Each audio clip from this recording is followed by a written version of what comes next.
Good evening, everyone! We'll completely ignore the fact that I've got gum in my mouth for the moment. We're just getting things started. I hope everybody's had a good week so far.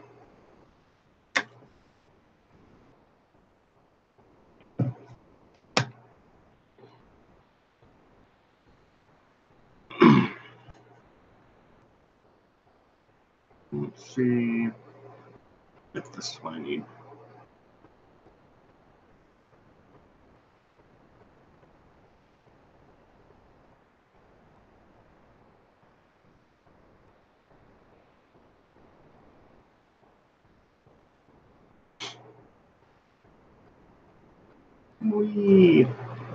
Again, I hope everybody's had a good week so far. We're just getting started right now, getting everybody piled on in so we can record the podcast. There we go. Now I have all of the essential tools and I can focus on you guys. How are you? Hi.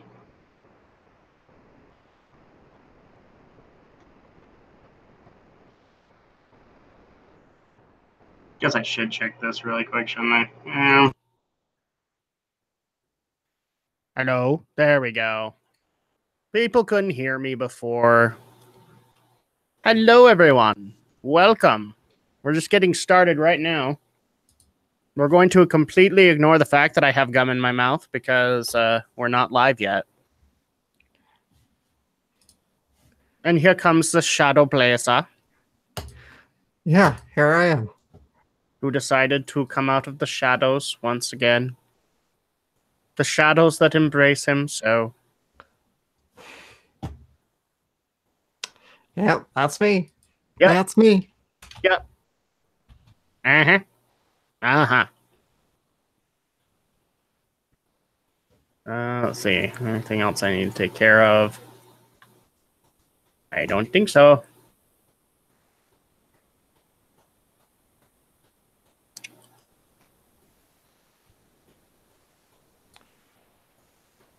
Okay. I have to do this later because it's driving me nuts. So we're just piling on in tonight. We're going to get Romney and Alex, but unfortunately we're not going to get Brenton tonight. He is busy. It's almost like it's Friday night. Yeah. There you go. But I guess while we're waiting, we've got a little bit of business to discuss, and that is that the polls are over. Mm-hmm. The right man won, at least in some people's eyes. And that is that we will be doing a Let's Play on Hellblade: Senua's Sacrifice. Okay, then. You know this. You already liked the tweet. I'm just letting people know. Yeah, I know. I don't know when we're doing it, but... Well, soon. Soon. We'll at least say that. Soon it works. Yeah, soon. And here is Stephen Romney. Hello. Of Studio Ghost / Studio Phantasma. Although it's not even called that anymore. No, because a graphic design firm in Germany already had the name. Damn those Germans. Except for the Germans that watch this podcast. We love you. Yeah, they even had a better logo, too. Because theirs was a cute little ghost. Aww. And that's what inspired you to do Studio Ghost. Well, yeah, more because Fantasma is the Spanish word for ghost. And, since Studio Phantasma was taken, I figured, okay, well, let's go with the English word. Isn't it phantasm? Well, they have the same Latin root, because phantasm is an English word. Phantasma is the Spanish word for ghost. But both words have the same root in Latin, which I'm not sure what the exact Latin word is, but... I keep forgetting that Spanish and Latin actually have some root connections. Yeah, because Spanish, French, Italian, Portuguese, they all are Latin-based languages, meaning that they all pull from Latin. Well, English, yeah, Latin's the root dialect for them. Yes. English, on the other hand, is basically the bastard child of every other language in the world. It was initially based in German, but then we just stole words from here and there and everywhere. It's the same in Latin. It's Phantasma. Yep. Okay. That works for me. Holy crap. And we actually got a few things to talk about, but it's mostly going to be gaming tonight. We actually had a lot of major announcements that listeners wanted us to talk about, including one that I think Alex is going to be bored with because we're going to be talking D23 and all the Kingdom Hearts announcements that came from it. Yep, I'm just gonna check out at that point. His loyalty to the podcast, it wanes sometimes. Sorry, guys, I don't play Kingdom Hearts, so I don't have much to say on the subject. Well, get on it. I don't want Well, to be fair, I'm kind of with you, where I was a Kingdom Hearts fan, and even I don't really follow it much anymore because too many spin-offs.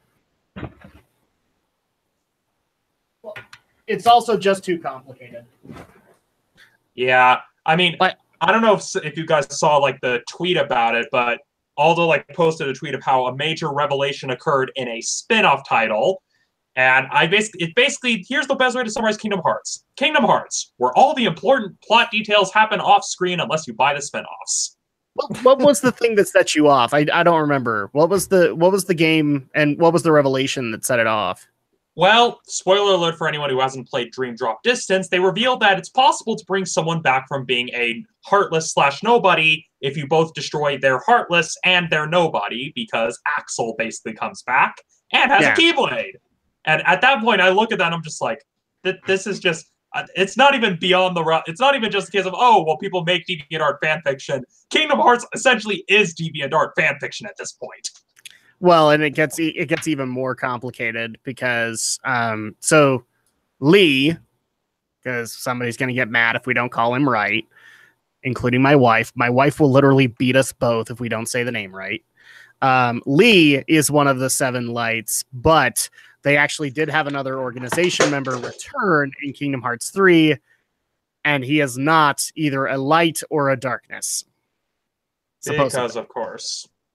Which would be Marluxia, even though Marluxia has ties all the way back to the mobile game. So, yeah, and yeah, here's the thing: you can tap with Kingdom Hearts because the mobile game is the ultra prequel. It's like It's the old Republic of Kingdom Hearts, is what it is. Yes, because that's exactly what a Disney Square Enix crossover RPG series needs. More lore that doesn't make sense. Yeah, and again, it's kind of one of those weird things where I can understand, like, as a Kingdom Hearts fan, I kind of have stopped caring about Kingdom Hearts 3 because, one, it's just been too long. The time to release it was after they built it up after after Kingdom Hearts 2. Well, and if you consider it, let's just say for the sake of argument, let's just say you didn't play the spin-offs. You just played Kingdom Hearts 1 and 2, right? Then what? 2004? Was when Kingdom Hearts 2 came out. You've been waiting 14 years. Yeah. That's longer officially than I waited for Final Fantasy 15. And by that I mean given rumors and everything like that when it got announced with 13, it's like bordering on 12 years kind of thing. Yeah.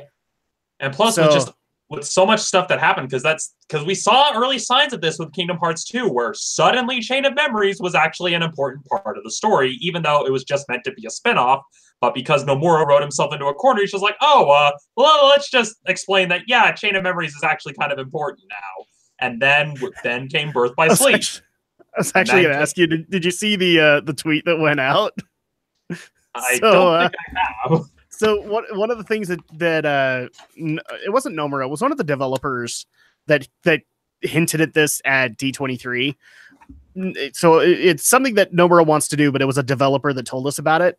And it was basically that he was going to try and do something he hadn't done in a game before. And somebody linked that and put, so tell a coherent story. I forgot to retweet it around and I lost it in my Twitter feed, but I was like, there you go. Yeah. Because if you think back, like all of the stuff he's done for Square Enix, let's just go all the way back to 7 and even some of the monster design stuff that he did in like 5 and 6. Everything's convoluted that he's involved in. Every bit of it. Yeah, and I think a lot of it is because he didn't come from a story background. It's very much like it's something that I've even seen in the animation department at Slick, where the people know how to draw like really good looking pictures, but they don't know how to tell a story. No. And it's actually kind of a frustrating thing because when I was taking the storyboarding class, you had all these people doing all these very elaborate compositions. Like we had an assignment where we had to take a scene from a movie and do a reverse storyboard where we drew each of the shots. You had all these people doing like this really good artwork. And my stuff always got bumped to the lower pile of, oh, it's not that great. And then literally the teacher would come and just like, why the hell is this being bumped down? This does what a storyboard does. It shows you what the shot looks like. It's not trying to be pretty. It's just trying to show you what the shot's going to look like. And that's because they don't think in terms of, hey, this image is supposed to serve a purpose other than look pretty. Yeah, exactly. It's a storyboard. It's just meant to convey how the story's supposed to go. So at that point, it's great and all that you drew amazing pictures, but you know, at that point, the aesthetic is all you need. Like I've literally seen Disney ones where it's stick people. Mm-hmm. And by stick, I mean like they have like a stick for an arm, but like the most of their body, like if they're a big hulking like Sully-like dude, then they've got maybe a square for a body, so everybody knows they're big and hulking. Yeah, that's all you need. That's as simplistic as they can get. Well, yeah, and then when you look at how Nomura tells a story, you can tell storytelling was not his main thing. He just more or less had to learn it because Square started working him like crazy because he was the last of the original crew of Final Fantasy that hadn't left the company because Sakaguchi had left, Uematsu had left, all of like Masanori Kato left, all these various people that had been part of Final Fantasy even from the very beginning. That's no, there was one that was still there, but he was busy on side jobs. Like because he went off and did, I think he's the guy who did Crystal Chronicles, because he was like a monster designer up until starting from about 4 or 5. Yeah, but around the time that Nomura stepped up. Oh, I can't ever remember. Yeah, but again, monster designer. Whereas the people that left were the scenario writers, the story planners, the ones who actually had the vision. Well, that's why they put Nomura with. That's why they put Nomura with Sakaguchi for so long. Is because like, holy crap, you know, we need you to get to learn to this stuff. Yep. Finally, they said screw it, and they just start bringing in new people. Hence why we have Tabata, who did 15. Which honestly was probably for the best because it allowed them to make the biggest departure that I feel they needed to keep the series relevant. Because no, I think that's exactly right. I think from here on, like nobody's going to have Sakaguchi's touch. I know that that's going to piss off a lot of people, but I like the fact that they're bringing in directors that like. I'm not saying they're bringing somebody in brand spanking new. They're bringing in experienced directors who know what they're doing. And so at that point, they can tell a cohesive story. And that's really all that needs to happen in a Final Fantasy game. You know, it's an RPG. It's got to have a story. Yeah, or at the very least, they're no longer shackling themselves to older engines, because that was the same problem Zelda ran into, where it was shackling itself to the old design. But as soon as Miyamoto stepped away and Aonuma took over, they suddenly went, let's do all the things we've wanted to do with this series for years, but we couldn't because we were beholden to these old systems. Well, and apparently because of Aonuma, he's like the reason that we have Capcom working on a Zelda game. Because he was able to reach out. I'm trying to think of the other handheld titles that he had a hand in, but they weren't done by Nintendo. And part of the reason they did that was just because, you know, it's a handheld game. We really do need to put this in somebody else's lap while somebody oversees. And then at that point we get the Minish Cap, and the Minish Cap is awesome. Well, yeah, it's kind of an important thing with any long-running franchise. You sometimes do need to inject new blood into it. Yeah. Sometimes it can lead to missteps like The Last Jedi, but then other times it can lead to reinvigorated franchises like the first Abrams Star Trek. Yeah. I would even dare say some of the experimentation that Square Enix has been doing recently with heaven forbid Team Ninja. I don't know if you've been able to play Dissidia too much, but I'm actually kind of surprised at the design of it. And I haven't purchased it yet, mainly just because I'm holding off until I actually decide to invest in a PS Plus subscription, because that's the only way I think I'll be able to enjoy it is through the online play. And well, Fighter Z was expensive enough. Well, the reason I'm bringing that up, and you and me talked about this in the Drac Tries, I think, where we were worried because it's Team Ninja. Are we going to get like over accentuated female figures, especially characters like Cloud of Darkness and stuff like that? And yeah, this is now a third time where I can actually say that Team Ninja has been fairly tame. And I think it's design. And I think it's mainly because they kind of realize, hey, we kind of have this skeevy reputation because of Dead or Alive. Let's try to earn some favor back from the more serious. It's even kind of funny when you consider that one of the original founders of Team Ninja, who's no longer with Team Ninja, Itagaki, didn't want to go for the TNA crowd. He wanted Dead or Alive to be a technical fighter. Yeah. He wanted it to be a balanced technical tournament fighter. Yeah. And he lost. And that's the dumbest thing of that whole thing. He lost. Yeah, although I will say his feud with Hideki Kamiya is still pretty stupid, though. Yeah, but I mean, like the 3 games that I could think of where where Team Ninja has been tasteful. Ninja Gaiden 3, which I think Itagaki had like an observing role in. He was not involved in it. Yeah, I think that was when he was on his way out. Yeah, so again, and then a lot of people fault 3 for being so bad because of Itagaki's walking out. Other M, because again, I'm gonna say it. Other M was very tasteful considering the source material that they had, because that Zero suit could have easily ended up as lingerie. Okay. Yeah. And then Dissidia would be another one where, I mean, you literally have an embodiment of darkness that is, well, a naked chick. And they actually went really pretty tasteful with it. Well, yeah, but then you also have stuff like Hyrule Warriors and Fire Emblem Warriors where they've been pretty tasteful as well. Of course, with the Nintendo titles, I think it's easy to assume that Nintendo's probably exerting some control, saying, "Okay, like we know what you want to do. Maybe keep it reined in a little bit." And it could be both ways, where they're just like, "Hey, let's work with Nintendo. That way, people won't have that expectation of us to be lewd, and it allows us to make fun games." It could be very much a symbiotic relationship here. What's cool is it's both. So like, yes, you do have Square Enix like chomping down at them and saying, no, you can't do this, you can't do that. But a lot of that also is, I think something is changing with them. I've seen development interview or developer interviews with Team Ninja devs, and they actually like when they do stuff like Hyrule Warriors and Other M, they are absolutely respectful with the property that they have, and they're very honored to be able to work with it. And so at that point, even though it's not necessarily their thing, they are willing to do what is asked of them so that they can maintain the franchise that they love so much, kind of thing. That's at least what I'm getting from the devs that I've been able to get interviews from. So I don't know if this is necessarily something that's changing overall in Team Ninja, because you still have Dead or Alive and you still have the Extreme series. I've heard tell there's an Extreme 4 coming. So yeah, which it is a moneymaker. So it's just the only thing that's really changed is that they're no longer releasing it in the US because of the backlash that Extreme 3 got. And I can't say I blame them. They're just like, well, there's... Strangely, that guy wanted us to play it. Yeah. Well, yeah, no. it's just funny when you look at like some of the interviews, but it makes financial sense of, okay, well, clearly this is no longer okay in the US, so let's not plunk down the money to localize it and basically just make an English track for the Chinese and Hong Kong release, and they can import it that way. They worked on Hyrule Warriors. Does that mean they worked on Fire Emblem Warriors? I think so, because Okay. What if they're on their Persona 1?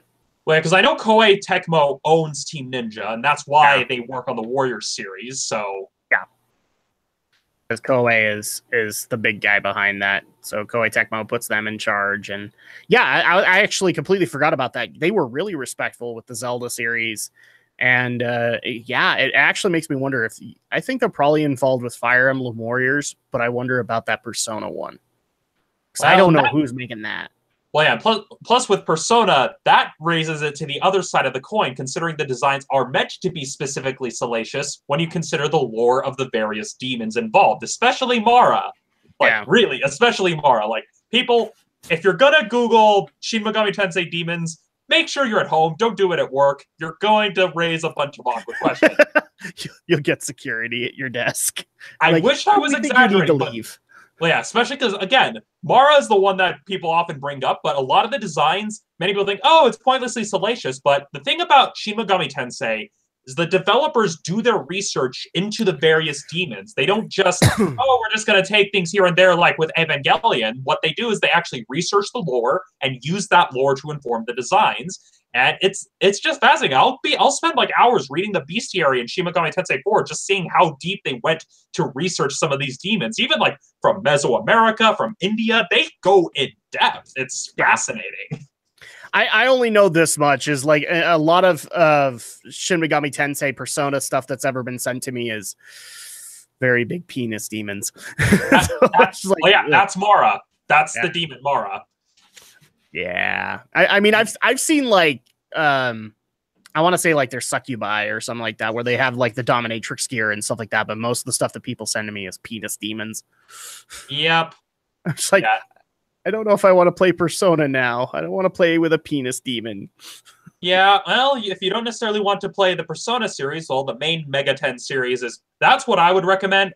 And keep in mind, I came in from Devil Summoner, so a lot of people came in through Persona. I came in through Devil Summoner, which is basically Shin Megami Tensei / Pokemon / Digimon, where you capture demons, raise them, and use them in battle. And then I played Shin Megami Tensei 4, which is very...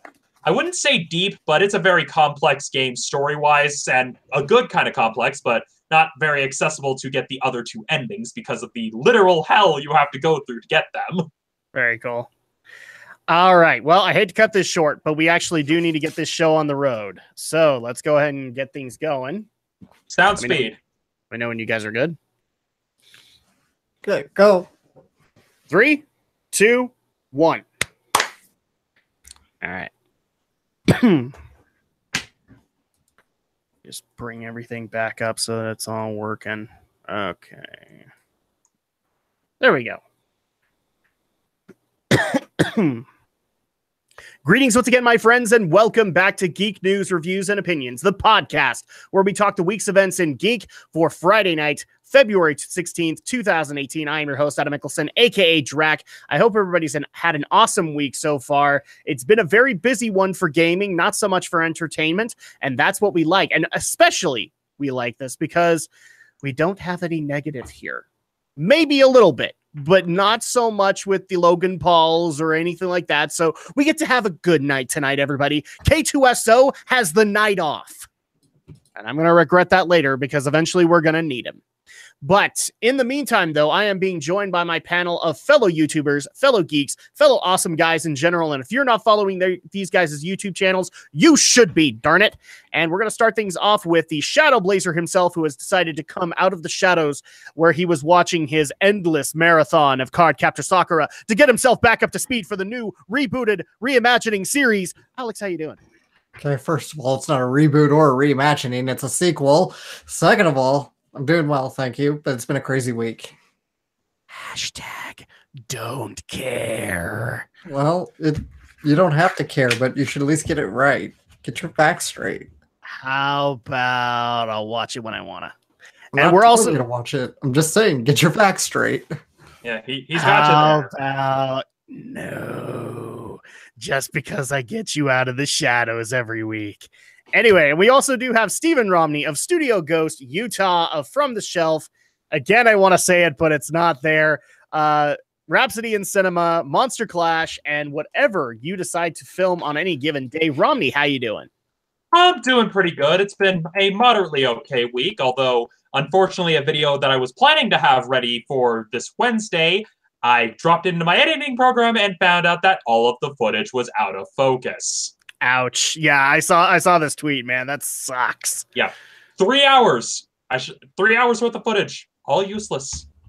Ouch. This is a lesson that any creator on YouTube, any creator period, needs to understand. You need to be able to double check that footage. Yep. Otherwise, you're going to have problems. Yeah, make sure you're able to pull focus. And the main takeaway I'm taking away from it is, okay, maybe actually hook the camera up to a monitor instead of relying on the tiny LCD, because things look a lot sharper when it's really teeny tiny. Yeah, pretty much. That's another thing that I would recommend on that. And yeah, so that's going to go ahead and I was about to say, going to go ahead and do it for this episode. Wow, that would be an incredibly short episode, wouldn't it? And so that's our panel, and we're also being joined by our live chat. Welcome, live chat. We're always happy to have you guys. And let's go ahead and get into the stories of the week. Like I said, it's been a very heavy game-based week. So we're going to have a bigger tech hour than we are entertainment stuff. But let's go ahead and get things started with an announcement that hit today, and like 2 or 3 of you all at once said, please cover this. So people might remember a couple of years ago, at least up until last year when the game came out, we were covering the potential reimaginings, reboots of the Crash Bandicoot series.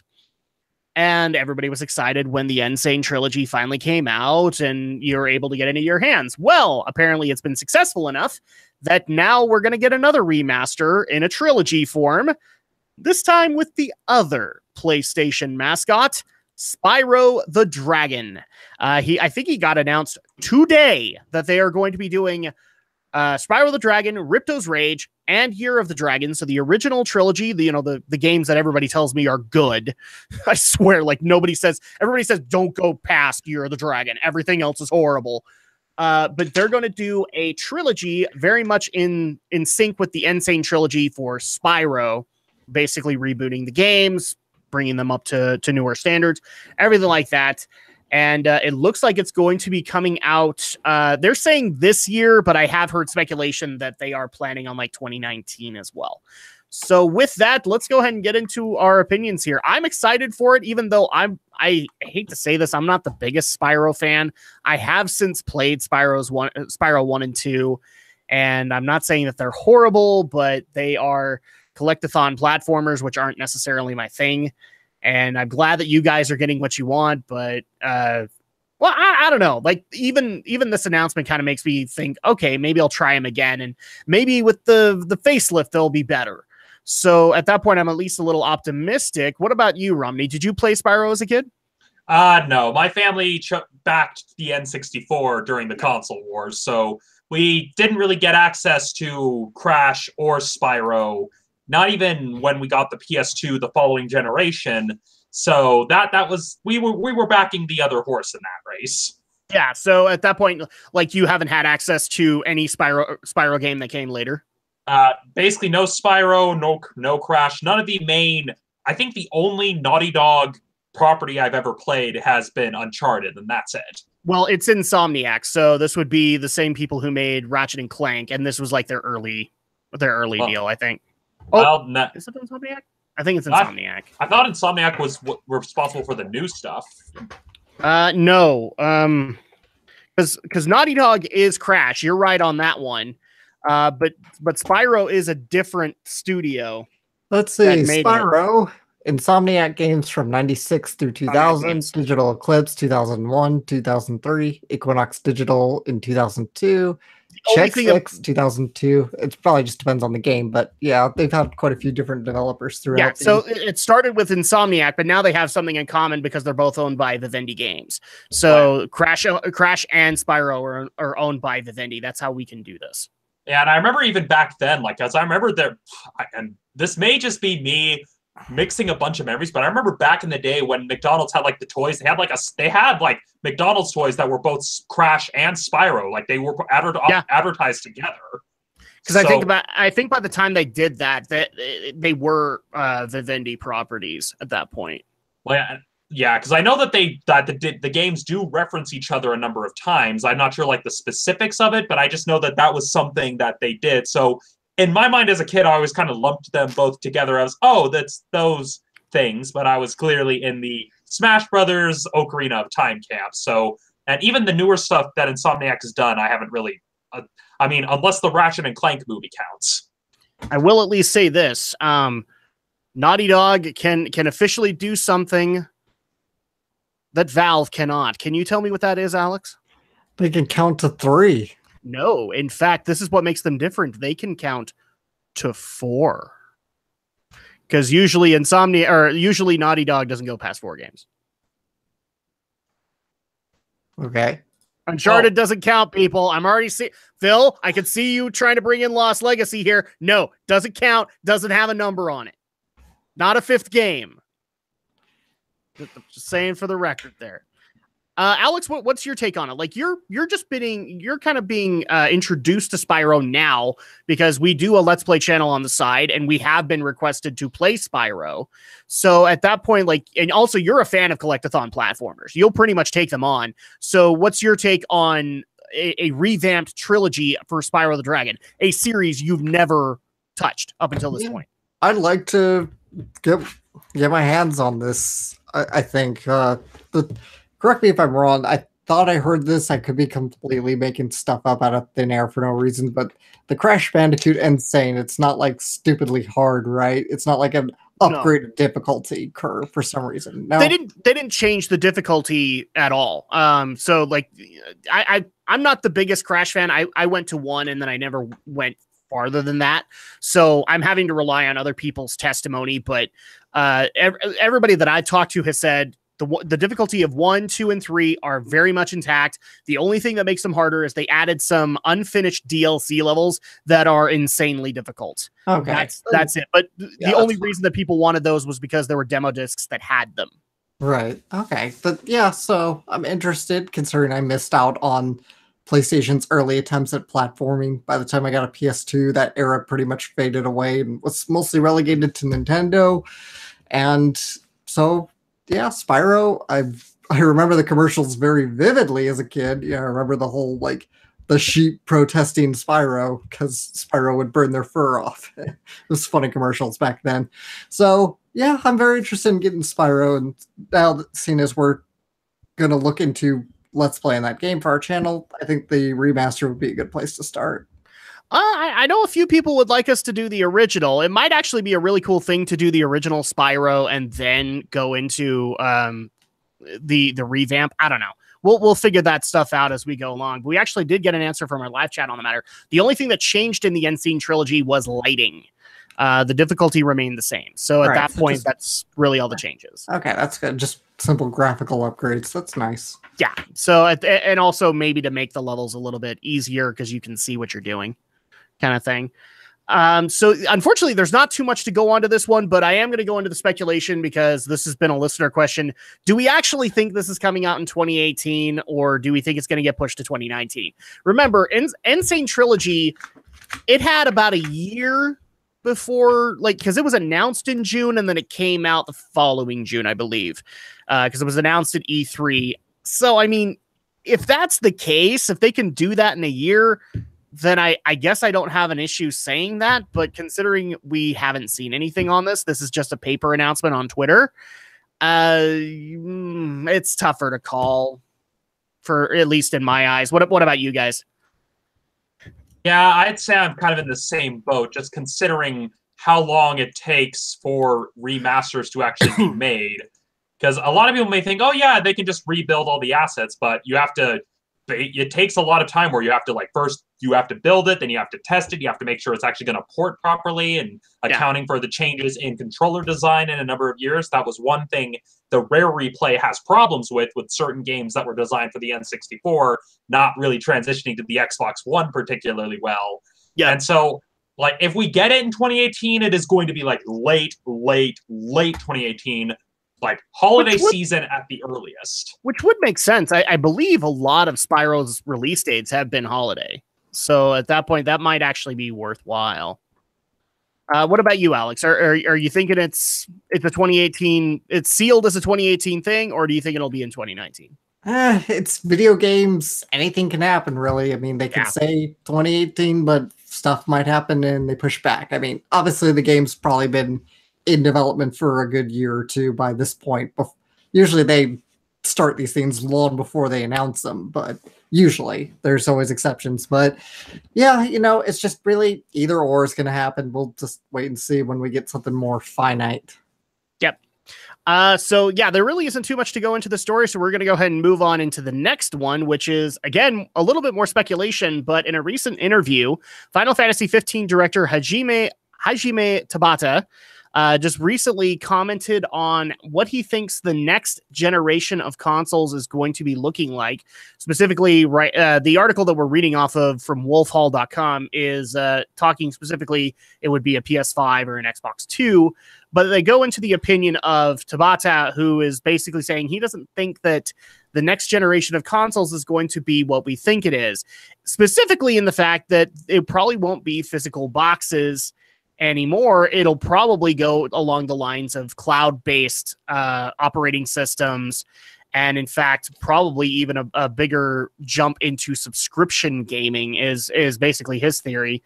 Now, I will admit, I'm actually kind of in that boat. I'm not in that boat this next generation. I think it'll be the generation after that, where we'll actually, like, we won't have hardware anymore. It'll just be a new OS that we have to bring in. So the PS5 OS, and that's what you work with from there on in. Again, this is one of those things where I don't necessarily agree with PS5. I think it'd be like PS6 or something like that. It's going to be sometime down the road, but you need to kind of transition people into it. And the main reason that I don't think that's going to be a thing right away, and I think it's going to be another generation, is, according to Tabata, and I agree with him on this, in order to make that work, you need to have strong internet connections all around. And there are still areas in the United States and Canada and a number of other places where internet connections are few and far between. So at that point, I believe that this would be something that we would do. I just don't think it's going to be the next generation that does it. I think it's going to be like the generation after that, or even maybe, the third generation that does it instead. So with that being said, let's go ahead and get kind of into our opinions here, and we can still outline some other stuff that he mentions in it. Alex, where are you standing on it? Because you're the one that presented the article. Do you think he's right? I think he's right. Like it or not, physical media is really in a big state of decline. I don't know if it'll be big, broad, sweeping changes. And I think, like you said, this is going to be a generation or two away, and there's more things that are going to happen. But if not for all games, then I'd say at least for probably definitely all, if not all indie titles, probably, and probably some select AAA titles. If the whole loot box / microtransactions thing never works out for the AAA industry, if they can never break the predatory cycle and gamers never warm up to the idea of loot boxes and microtransactions, then I'd say subscription-based gaming is probably the way they would recoup a lot of costs in a AAA game. See, in a lot of cases, like, I agree with you on it, but I like the biggest hang up that I have on the matter is subscription-based gaming. I really don't think that's the way that people want to go. Yeah. I don't think that like if we were going to have it, let's just say for the sake of our argument, if we were going to have it, first of all, we'd have to redefine AAA, because at that point I can only see the big companies doing it. I don't see like some of the midway companies, which there aren't too many of anymore, but like EA, Activision, totally see them doing subscription-based gaming and that pissing people off. But for the most part, I actually see more along the lines of people trying to bring in more of a free-to-play model, where if you want to have these cosmetic things in the game, then you just got to purchase them. Maybe it'd be more something like what we have now with the newer editions of the PSN network and the Xbox Microsoft Store, where those used to be free, right? But now they're subscription tier and you pay for those services. Maybe I'm over optimistic, but I could kind of see all the gaming companies, big and small, kind of uniting on the front that, okay, Sony sets the fees up, sets the subscription service up, and everybody just uses it. I don't know the total logistics of how that would work here. I'm just spitballing a random idea. But I also have to agree with Tabata here. Before this can really happen, internet infrastructure needs way more upgrades because for this to reliably work, people are going to need consistent speeds. Not just consistent and strong speeds. Consistent and strong, and it's terrible. A lot of places, a lot of rural areas in the United States are barely out of the dial-up era. Even here in the cities, in the metro areas, it's not all that great. The U.S. already lags behind a lot of other countries in terms of internet infrastructure and speeds. So, considering the U.S. is probably the largest consumers of media, I don't know if that's true or not. I'm just throwing that out there. certainly we would need to be the ones, especially because we also have the biggest AAA industries over here. We would definitely need to really upgrade our internet infrastructure for this to be a viable future for gaming. Yeah, well, I don't think I don't think it's just an infrastructure kind of thing. I also think like we probably at least US. I'm not necessarily bringing other countries into the matter because I don't know them, but the other thing too is we need to have a little bit more business savvy when it comes to internet connections, when it comes to stuff that you do online, which I think we do have to some extent, but we're still lacking in a lot of that stuff because again, that's going to be the thing that pushes it into the rural areas and gives us high speed connections, gives us the upload download necessary to be able to do this kind of thing. And that's the biggest thing I think holding it up. And that's why I don't think, with that being in mind, it's going to be the next console generation. I think it's going to be about 2 or 3 generations down the road. What about you, Romney? Where are you standing with it? I'm kind of in a similar boat where it may not necessarily be the PS5 and Xbox 2 or whatever they decide to call it, but looking at it, the internet connection is the big thing, but I can see why the industry would want to move in this direction when you consider the success of platforms like Steam and how rather than going out and buying physical copies of PC games, you simply download them through a client. And that's really what I see happening is like, we just barely had the Steam machines, which didn't really work out. I mean, I still know a few people that run them, but that's basically what we're looking at is we're all going to have like this bare piece of hardware that was made by Alienware or whatever, and you download the latest PlayStation OS onto it. Yeah, and we're already getting kind of a soft version of this currently with the PlayStation Network when you consider that PlayStation Plus members get free games or discounted games on occasion through the PlayStation Store. And so that may be more the direction we're heading. Not necessarily subscription-based per se, but maybe them trying to move more towards the way Steam operates, where you buy games through a digital marketplace rather than buying physical media. And chances are Konami would then come along, and when you buy a physical copy of one of their games, it would just probably include a key for the same client because, well, that's what they do. Well, we're already kind of seeing that too from like EA's perspective. In order to play their games, they hound you night and day to register with their servers, especially like if you want to play Battlefront online or things like that, you have to go through their services instead. Yeah, and so that may be the direction where we're heading, is where companies like Microsoft, Sony, and even Nintendo are wanting to move more in the direction of Steam because that allows them to control the distribution of their games as opposed to through brick and mortar retail stores. Yeah, but I honestly, so this is the other thing that I have a little bit of an issue with is, given how popular indie gaming is, I do not see it being dissolved in probably the next 3 or 4 generations of consoles. And so at that point, that's another thing where I'm like, I don't know if subscription-based is going to be everything. And it's simply because you are going to have these indie developers who are making games that are as simplistic as they possibly can, not based on subscriptions or anything like that. They're just looking to make whatever money they can off of them. So I think that, yes, the AAA companies totally will go with this model. I think anybody below them, it's going to be a tougher sell for them to try and make work. Yeah, chances are we're probably going to also see the equivalent of thing. We'll basically see a PlayStation green light, an Xbox green light, a Nintendo green light, because Nintendo does their indie showcase. PlayStation does something similar where they showcase indie developers on the PlayStation Store. And there was the Summer of Arcade that Microsoft used to do where they would promote lesser known indie developed titles on their platform. And so chances are we'll probably see something similar to that regard, where you'll basically have PlayStation Greenlight, except the difference is that Sony will probably be like, okay, you can't abuse it with inflated review scores, and you can't just put up something that's just a bunch of Unity assets. You actually have to make an actual game. So, I mean, on the one hand, that would actually be good, because that means that you wouldn't have a bunch of people like James Romine and all these other developers actually getting very far on any of those platforms. But it could also choke out a lot of smaller developers if they aren't able to pay whatever premium or licensing or other fees they would have to in order to even have a chance to get on the platform. Yeah. Quick ADD moment, but the fact that you brought up Greenlight coming out to everybody, is it wrong of me that the first thought that came to my mind is, oh, I hope not, because then we're just going to get 4 different versions of Fidget Spinner Simulator.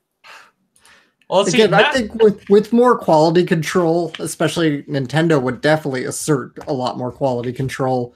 I think we can avoid the mistakes of Steam Greenlight. Well, yeah, especially when you consider.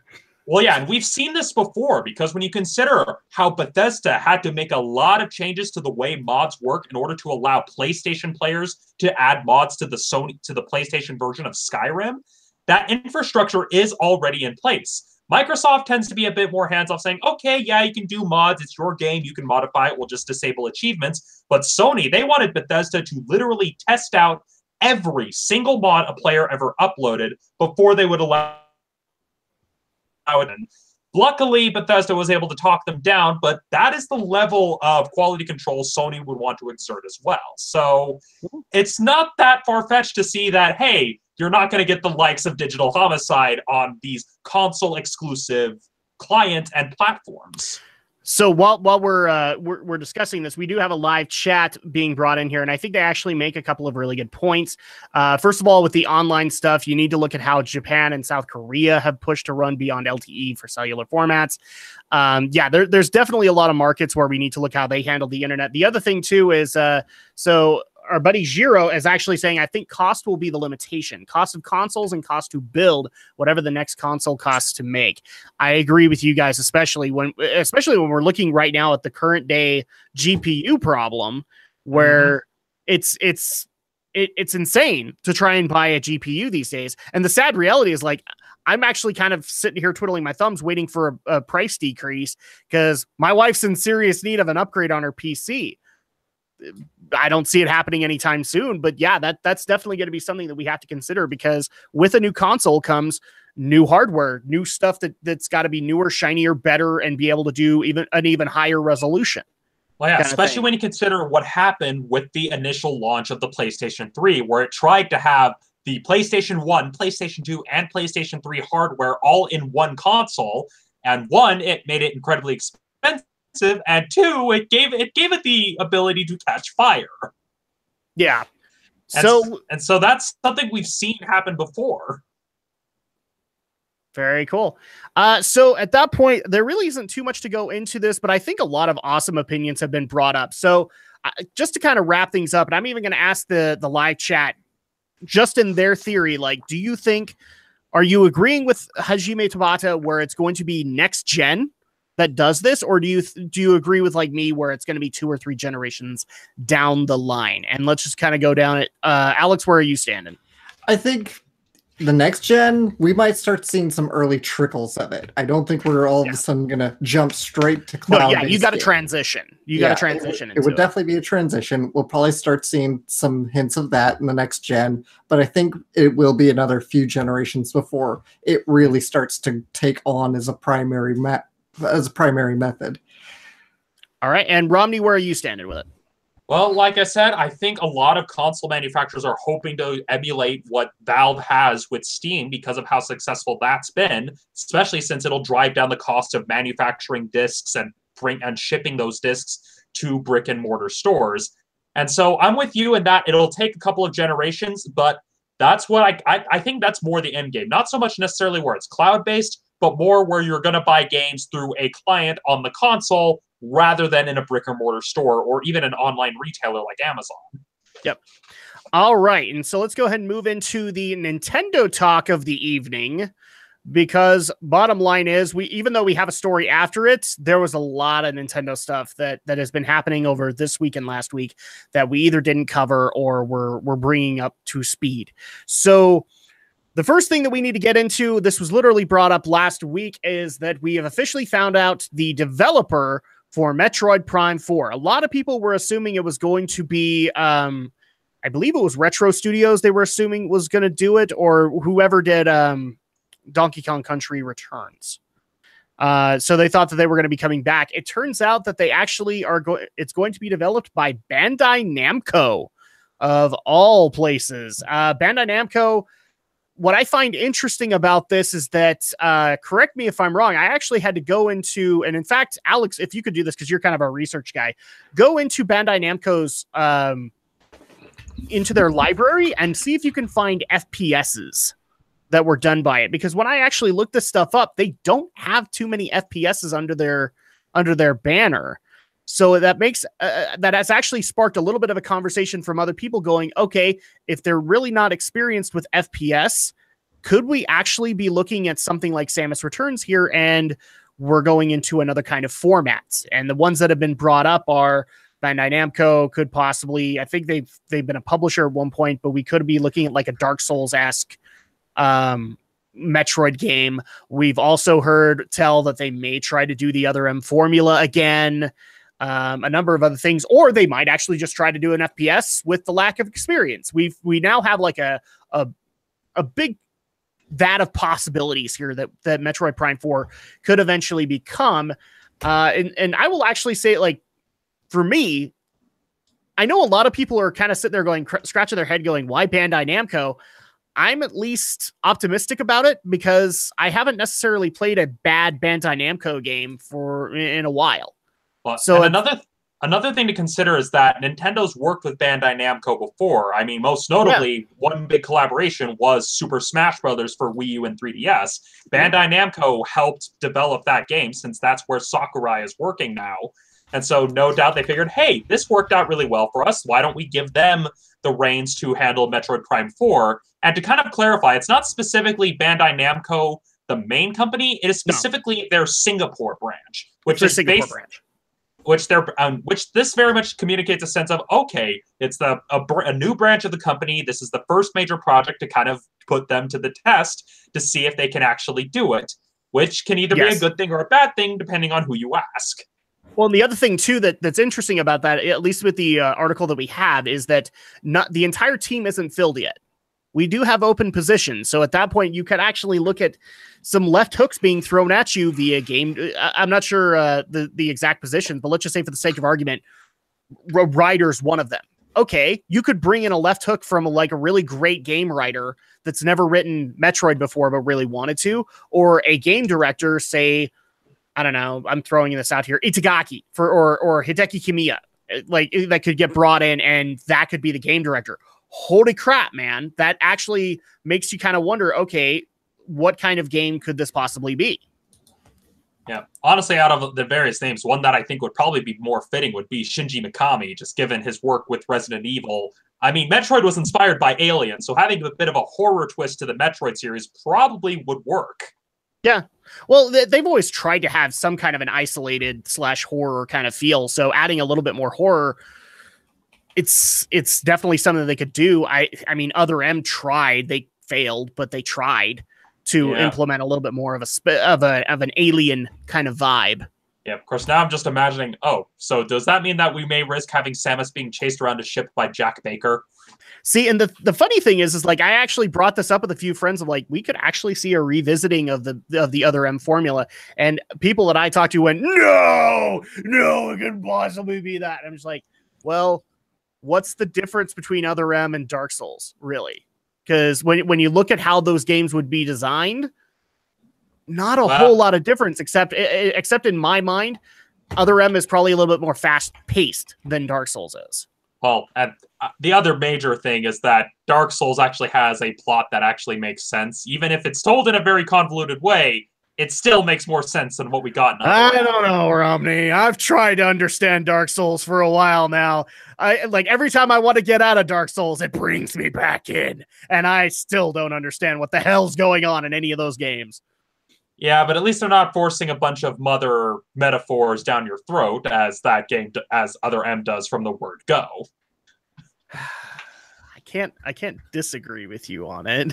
Yeah, plus knowing look, Nintendo, for all the people that want to scream at me, I'm not saying that Other M's story isn't flawed. I do believe it is. I think there are some problems with it, but the gameplay still stands true as far as I'm concerned. So at that point, it's like, okay, well, the perfect example that I can give to people is a while back, and I didn't even know this until I saw a YouTube video of it. There's a modded version of it called Other M Maximum, I think, where they took a lot of the story bits out of it, took a lot of the voiceover out, and made it just as much of a Metroid game as they possibly could. And when you play that, it's not bad. It's actually better because it still feels like a freaking Metroid game. Yeah, although I will say this, and although you may get your hopes up that they'll try to copy the Other M formula, I kind of doubt it, given that Prime very much has an established branding to it, an established format to it. Yeah. And so they're probably going to want to stick with the format that fans of the Prime series enjoy, which is the first-person exploration aspect of it. Possibly, yeah. Because, I mean, when you consider a similar case where you had the Castlevania series and then you had Symphony of the Night and the departure it took, that was because it was meant to be a spin-off. It wasn't meant to be the next main entry. It just became the next main entry because it did a lot better than Konami expected. So with here, if they do a drastic departure, they're still going to try to find some way to have it feel like a Prime game. That's the thing that we have to take away from this, is that it is labeled Metroid Prime 4. So at that point, it is the Prime series. There is an expectation. And just to kind of couple your argument, that could be why we have all these open positions. Bandai Namco doesn't have really, I don't even think they have too many FPSs to their name. They need to find people who can do FPSs because they don't have people in their staff that can.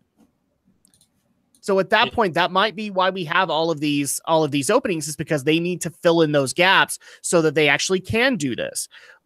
But the other thing that I'm also going to couple that is that, yes, it does need to adhere to what you're saying, Romney. It does need to have first-person elements. That doesn't necessarily mean it can't have more third-person elements, because as we all know, the Prime series did incorporate third-person elements into it, and it got more and more as the series went on. Yeah, and so that's very much one of those things where it's clear that they want...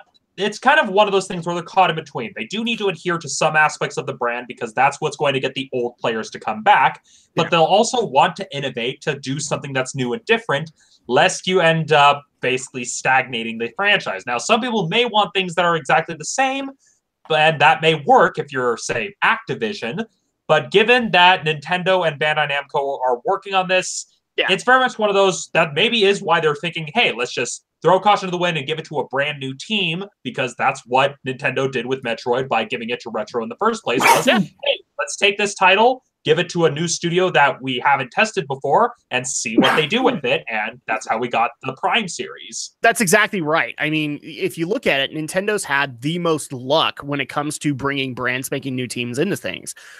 Rare with Donkey Kong eventually got you Donkey Kong Country. You've had Retro, which got you Metroid Prime. So at that point, like, that could be exactly what they're trying to do. They're just trying to bring in some new blood, and that's how they see that they can fix this franchise. From what I understand, Samus Returns kind of did that too. They brought in a lot of new blood to kind of engineer the direction of how that went. Alex, we've given you plenty of time to research. We've given you plenty of time to do other things. What is your take on Bandai Namco taking over Metroid Prime 4? Well, to the best of my research, as much as I could find anyway, it doesn't look like they have any first-person shooters to their name, at least none that I could find that were even directly developed by them or developed by chat's kind of confirming that too. Yeah. So, I guess it really just depends if Bandai is intending to develop this in-house or contract another studio or cooperate with another studio. It's just a bit... Sorry about my mic there. It's a wait and see. We'll see how this really turns out. There's still just not enough details to go off of. Yep. All right. So that's pretty much all we can do with Metroid. Let's keep moving things on. The other announcement that we got last week that actually slipped under my radar, I don't know about you guys, but we've been waiting for an announcement on the Nintendo Switch Online subscription service. We now have those details, and it looks like it's coming in September. So granted, this was promised last year too, but this time it looks like they're serious on it. Here's what we know so far. So it's going to launch in September of this year. The service will cost $3.99 a month US, $7.99 for 3 months together, and $19.99 per year. So this is actually marked lower, and actually I think a significant amount lower than PlayStation Plus and Xbox Live Gold. This would technically be the cheapest online service amongst the consoles. And the Nintendo Switch Online will offer a compilation of... This is where it kind of gets me a little bit and frustrates me. It will offer a compilation of classic titles each month. Titles such as Super Mario Bros. 3, Balloon Fight, Dr. Mario, to use as an example. Unlike PlayStation Plus or Xbox Live Gold, which lets you keep the game as long as you keep paying, the Switch game will be free only for a month. Let's see, only for the month in question. Once the next month rolls around and a new game is featured, the previous offering will be removed. So this is not going to be like Virtual Console where you go and get the game at your earliest convenience kind of thing, as long as the market's running. No, you have to have this service and you have to download it then, because it might not get featured again. Nintendo's also reportedly adding online features to these 8 and 16-bit games, including leaderboards, multiplayer, at least where applicable, and though currently free, online play will require buying in the subscription service once it launches. So you will need the subscription to play online. Okay, I'm going to say this as bluntly as I can. The fact that it's cheaper, I love that concept. What they're doing with the Virtual Console games has me really, really worried. Because the bottom line is that I try to keep up with all the PlayStation Plus offers that come through, but occasionally something falls through the cracks. And I miss something in a given month and go, oh crap, well, at least it's going to come around again. This is basically telling me that it might actually be a long while before that comes around again. And until then, you can't just get it in the marketplace. You have to wait until it comes up. And that's how you get your Virtual Console this time around. That's my major problem with this. I don't actually hate the monthly price. That's actually pretty dang good considering it's Nintendo. But yeah, I don't like how they're going to implement Virtual Console this time around. What's your take on it, Alex? Hold on. I'm just reading in the comments. It sounds like the article might be a bit out of date. The Polygon article that we're drawing from. So let's keep that in mind. Because there's probably been some change in the facts. I don't know what though. So, but I like the pricing. I like the pricing scheme. I like the model, but yeah, I want to learn a little more about what's going to be up with this, with their sort of new version of their Virtual Console here. As somebody who likes to, play old games and download old games, it's sort of like, okay, how's that going to work? Yeah, it's definitely one of those things where when it comes to the Virtual Console, I really do think Nintendo has shot themselves in the foot this time. I think the live chat's right. They've shot themselves in the foot. I think that the online service being as cheap as it is fine. I think that's actually really awesome, and it encourages people to play on Nintendo as much as they possibly can. But I play online with Nintendo for Virtual Console, and I don't like the fact that if this game is only going to be featured in that given month, I could actually lose it and therefore have to wait until and hope that it shows up again. Where are you standing with it, Romney? Well, let's clear one thing up. From looking at it, it doesn't seem like the game is just going to go away when the month is over. It just, from looking at the articles that go into more detail that the Polygon article links to, it's more that you'll get to play the game for free during that month, but then if you want to keep it past the month, you have to pay for it. So it's more like you're basically being given a demo for a month, just a full access demo to the entire game. And then after that month, if you want to keep playing, you got to pay for the Virtual Console release. And the research that I was looking at was that it was just not going to be available. If that's what they do for it, then I'm okay with it. Yeah, I'm a bit wary just in terms of, you're basically being given an all access demo for a whole month. I mean, I can kind of see what they're going for, trying to get people to maybe try out Virtual Console games they wouldn't otherwise play. But it still seems kind of iffy. But considering how low they're charging for even just for a year, because it's $20 per year as opposed to the $60 or $70 a year you have to pay the other guys. And so I'm looking at that, I'm just like, okay, that's how they're paying for the lower price point, is by locking the free games to just the month. So that way they make the money off the people buying to keep the games that were made for free for that month. Yeah, so I mean, what we have thus far, I have a feeling we're going to get a little bit more, because even in some cases, some of these details are a little bit vague. And so I'm worried about that. I have a feeling we'll get a little bit more disclosed, probably closer to when this releases, so people can understand what actually is going to be part of this. I would also not be surprised if Nintendo addresses this in their direct at E3. So that, because at that point they have a lot of people watching, they know that. And so they'll address the online service and make sure that people understand this is how it works. Yeah, and And as Alex pointed out in the comments, they're even pointing out how the article itself may be using outdated information, since apparently Nintendo has changed the plan where you can keep the games. So Nintendo's going to want to at least clear the air and do some of the damage control by providing more accurate information. Because I'm seeing people commenting saying, no, the information's outdated, here's their actual plan. So Nintendo's going to want to issue some sort of statement, lest we assume that we're going to be getting a space shuttle subscription service. So many space shuttles this week. So many. So kind of to wrap up this story, because that's pretty much all we have here. Is this enough? Like, I mean, Alex, you're not a Switch owner yet, but is this enough for you to actually consider doing an online subscription and trying out some online gaming and things like that with it? Or are you just going to pass this time? Yeah, I'd say I'm more inclined to buy into this subscription compared to the PS4 subscription service. So I'd say I'm a little more inclined to go with the Switch here. All right. And then Romney, what about you? Here's the thing. You're the, what was it? The Nintendo Club. You're a previous Nintendo Club member. So is this enough to kind of bring you back into the fold? Not necessarily. And that's just more in terms of, because I could pay for the subscription service, but the main draw, which would be the online play, there still aren't any games. Like, even on Virtual Console, the games that I would get on Virtual Console, I already got on my Wii U and my 3DS. Yeah, and probably even your Wii, too.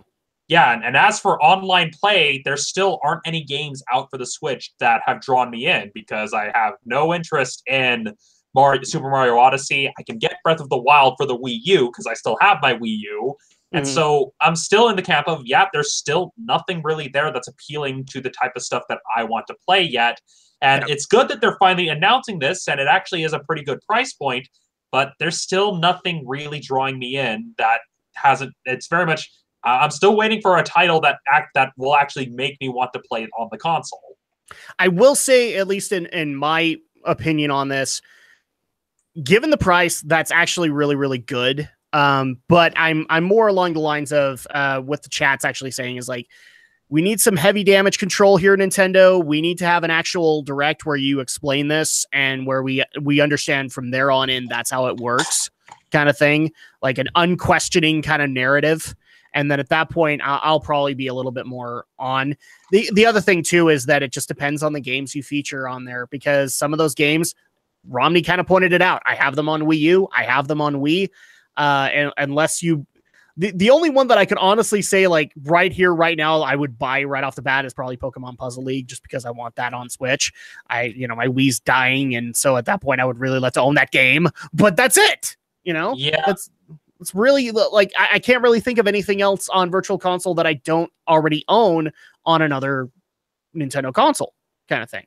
So that's kind of my hang up on it. So moving on into the next story, because we're trying to keep things going and we still have a couple of other Nintendo updates. This one happened last week too, but we weren't able to talk too much on it, which is that we can officially say there is now going to be another Mario movie in the works, as Nintendo has partnered with Illumination, the studio behind Despicable Me, Minions. I think, are they behind Hotel Transylvania? I can't remember. No, that's not them. That's Sony. That's Sony. Okay. So yeah, Despicable Me, Minions, Sing, all that stuff. That's the studio that's going to be doing a CG Mario movie. Just thoughts. Yeah. I knew this was coming from Alex. Yeah. I'm half tempted to go grab my pillow, but I'm just like, is Illumination even worth my rage? No, it isn't. No, because like here's the thing. I'm a fan of Illumination, but very broadly. Like I've not been disappointed with Despicable Me. I have a kid, for crying out loud, people. I can't be disappointed with Despicable Me. It has good jokes in it. I actually do, for some weird reason, like the Minions when they do the right kinds of jokes. So I don't necessarily hate the fact that Illumination is doing it. Do I wish it was like in DreamWorks' hands or in, heaven forbid, Pixar's hands? Yeah, but it's a Mario movie. I'll take it. It's got to be better than the 80s one. 90s. I don't care. 80s, 90s. Dennis Hopper is Koopa. It's not even like the Forge League. Dennis Hopper is Koopa doesn't work. Doesn't work at all. Well, that's just the thing. Mario doesn't work as a movie, period. I don't know why they're trying again. Well, the thing is, it can work. There was an OVA that made it work. It's just the key thing to keep in mind is that the Mario movie that we got back then went through a whole bunch of development hell because at first Nintendo was hands off, but then because of various deals with including other toy companies that got involved, the script had to be rewritten several times because the initial draft of the script was actually more faithful and more akin to something like Alice in Wonderland, which works for something like Mario. But between rewrites and for some reason getting the creators of Max Headroom to direct it, which, I kid you not, that those were the people they chose, that film was doomed for a variety of reasons. So Mario can work. There is an actual OVA, an animated anime film released in Japan. It's great. But how long is it? Oh, it's feature length. So it's at least 40. It's at least over 45 minutes. Yeah. Yeah. I think it's like an hour. So it's like an hour. It can work. You just have to give it to the right people, and that is my concern with Illumination.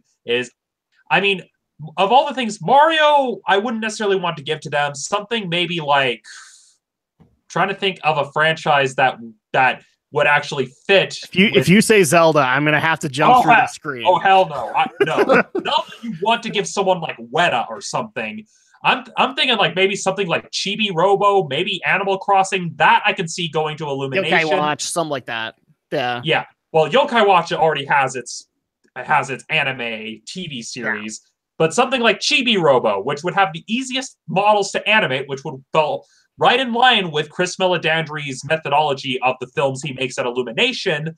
So something like that I can see working. Mario, I'm guessing it's just by virtue of Mario's the mascot. Mario's the main guy of the Nintendo banner. And so I look at this and I worry, are we basically going to get bland, cheaply made Nintendo films that only entertain little kiddies? Which, for the record, I'm gonna clarify really quick. Just because Illumination's behind it does not necessarily mean I'm behind it. I'm behind the fact that it's a CG Mario movie because then at that point it can be as cartoonish as the game series is.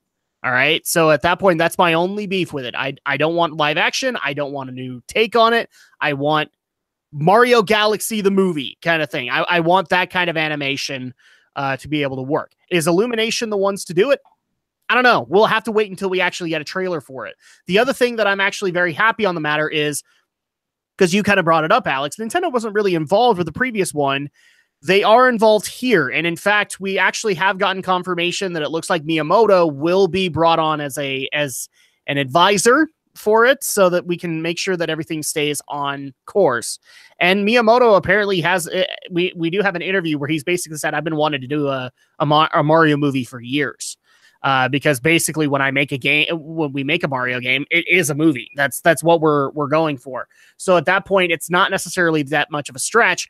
We just want to make sure that we put it in the right hands and we give the right people the proper opportunity for it. Is Illumination that? Even then, I don't even know if I want Pixar to do it because what happened? Because here's the thing: like Pixar has amazing things under their belt, but they also have cars. DreamWorks has amazing things under their belt, but then they also have everything past Shrek 2. Yeah, the thing is, Illumination, there are certain Nintendo properties that I think they would be able to do an okay job with. Yeah. Again, Chibi Robo would probably be one I would give them because it's the models are very simplistic, the designs are very simplistic, and so it basically would creating a series of Chibi Robo shorts, that I can see Illumination doing. Yeah. But handing them the reins for a feature-length adaptation of a Nintendo property, at least Mario's not the worst because, well, Mario as a series, it's not like it has a vast storied lore to it, but please do not give them Zelda, do not give them Metroid. They do not deserve those franchises, and do not give them Fire Emblem. If they give Illumination Fire Emblem, I am done. I'm done. No, And that's not what I was trying to say there. It's just like there are properties that work for this and there are properties that don't. I'm still very much in the camp that a Zelda movie is an impossibility because there's no way that you can make that work. As far as I'm concerned, you can't pay a guy to be a leading guy that has to be silent, which I'm thoroughly convinced Link has to be. Well, I kind of disagree, and Aldo even made a good. We've had this disagreement before, like because you think that a movie would work. I'm not there yet. Like everything that I've seen, especially the fan-made trailers, just doesn't sell me. Well, yeah, I'm just meaning more because there is a good example of how to make a Zelda story where Link can talk, and that is the Akira Himekawa manga that they've adapted Ocarina of Time, Majora's Mask, and they give Link a personality and actually have him talk and interact. And so if you use those comics as a template, I can see you actually cobbling a Zelda movie, provided you don't try to base it on any one game and just simply take the core story of Zelda and just make a movie version of that with its own dungeons and own monsters, for lack of a better term, instead of trying to shoehorn in one mechanic from a game or another, because that's the problem Prince of Persia ran into, where they tried to tie it to Sands of Time without there being any Sands of Time games out on the market. Pretty much.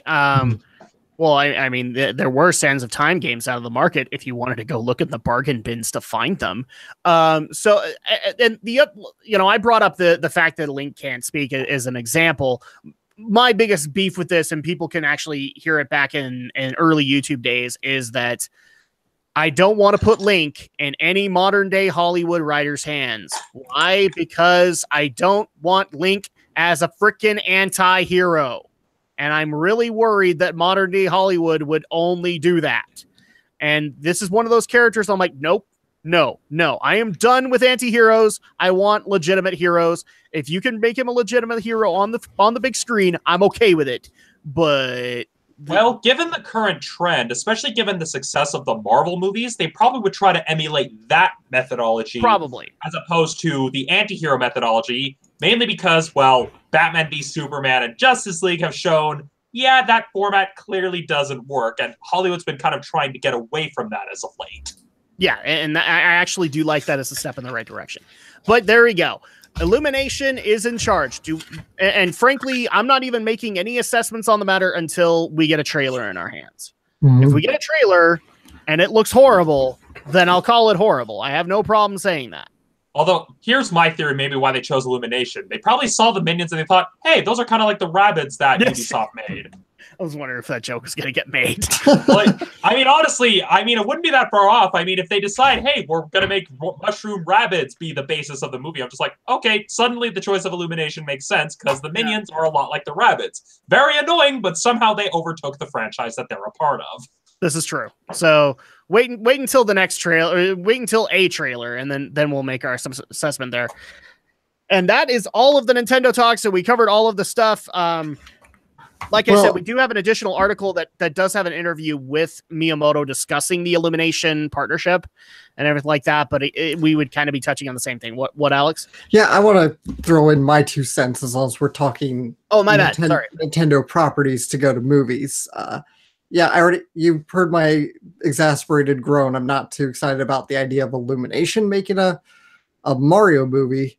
As for other Nintendo properties, we're all thinking of the 3 big franchises, obviously. Yeah. We're thinking Metroid, Mario, Zelda. So here's my take on it. Metroid, I can go either way. I can go Japan, I could go US, I could go live action, I could go animated. Zelda, I want it to be purely an animated property. I think it just works better in animation than it would in live action. And for Zelda, then I would want it to stay. I'd want that to stay in Japan personally. I know this is kind of my inner weeb. You mean you want a Japanese animation house doing it? Yes, and ideally 2D, but I wouldn't be totally against the 3D. He's not saying people that Japan just gets it. Like the movie comes out, they all get to enjoy it. We don't. That's not what he's saying. He just wants like Studio Bones or B Train to do it. Yeah. So ideal. 2D would be my ideal, but I wouldn't be against the 3D because I like the art in Breath of the Wild. I like the cell shading they did there. So I can go either way, but I think Zelda would be better off just kind of staying in Japan. Kind of like you, I don't totally trust Hollywood doing a good job with it. No. Whether it goes anti-hero or whether they just they either try too hard to, like, mark off all the check marks. It's like, this is what the fans want to see. Romney's already put out, like, there's some already excellent manga that they can base themselves off of. They should try for that. That's where I think Japan would excel over the US. And again, Metroid, I'm fine either way. I could see it work great as a live action movie from either side of the Pacific. I could see it work great as an animated movie from either side of the Pacific. So Mario, should stay animated. But I feel like Mario, I know Romney's a little more optimistic. I still think Mario would work better as shorts preceding feature-length Nintendo films. Yeah. I agree with you in one simple concept. There is one studio I do not trust with Zelda in Japan. That is. And this is going to piss you off. I do not trust Gainax and Studio Kara. I do not need to see Zelda Gainaxing on screen. Well, to be fair, there is a bit of a rebuttal, at least in the case of Studio Kara. They've worked with Nintendo before. When you look at the cutscenes they've done for Fire Emblem Fates and Fire Emblem Warriors and Heroes, they actually have a pretty good track record, so they probably would be pretty respectful to a Nintendo property because they've worked on Nintendo properties before. So Kara, I think a case could be made. If they did a Zelda movie, it probably would be good. I'm not there. I understand your argument, Romney. I'm not there with you just yet. So that's my only deal. I really don't think. Look, I mean, the days beyond that. I mean, Kara and Gainax, they always have it's always a time and place thing with them. It's never, they don't blatantly do it as much as you probably think they do. Yeah. Especially Kara. I just don't want them to make an excuse to do it. Well, they wouldn't, because it's Nintendo. Yeah, plus the other thing to consider is that Anno is on his meds now. He's actually getting the counseling and help he needs. That is why Ava ended up as weird as it did. So Anno's in a much better mental state now. So all right. Yeah. All right. Okay, so moving on into the final story that we have for the tech portion of this evening. We had a couple of other stories, and I was actually going to send a text over to Alex because a few of them were from him. And sorry, but the listeners like trumped you because they wanted us to actually talk about this. So over the last weekend, the D23 Expo in Japan happened, where we got some major announcements for the much anticipated Kingdom Hearts 3. And I'm just going to go into, I was able to find an IGN article that just lists them, so we don't have to worry too much about details. Because we're just going to go over them one by one, and Alex can just kind of check out because for some reason he hates you if you're a Kingdom Hearts fan. I don't hate you if you're a Kingdom Hearts fan. I just don't care about the franchise. I'm sorry. So the first thing that the first most obvious thing that we got announced, which we'd already started seeing hintings of for a while now, is the Monsters Inc. world. So Monstropolis is going to be a world that we visit in Kingdom Hearts 3. So we covered that announcement. Everybody's been able to see it. You've been able to see the creepy monster designs that they've done for Sora, Donald, and Goofy for that. We also got the debut of Don't Think Twice, which is going to be the theme song for Kingdom Hearts 3 by Hikaru Utada. Isn't it the other way? Isn't it Utada Hikaru? I am not sure. I honestly don't know. Sorry, what's the name? Maybe I can tell you. Hikaru Utada.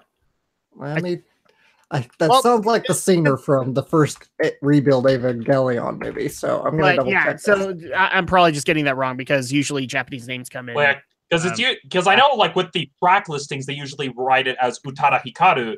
Yeah. And so at this point, I'm just like, I honestly don't know what order the names are supposed to go in at this point anymore. Yeah. Okay. So her family you can listen to it on YouTube now. I think she goes under Utada Hikaru's kind of a stage name because Utada is technically her family name. So okay.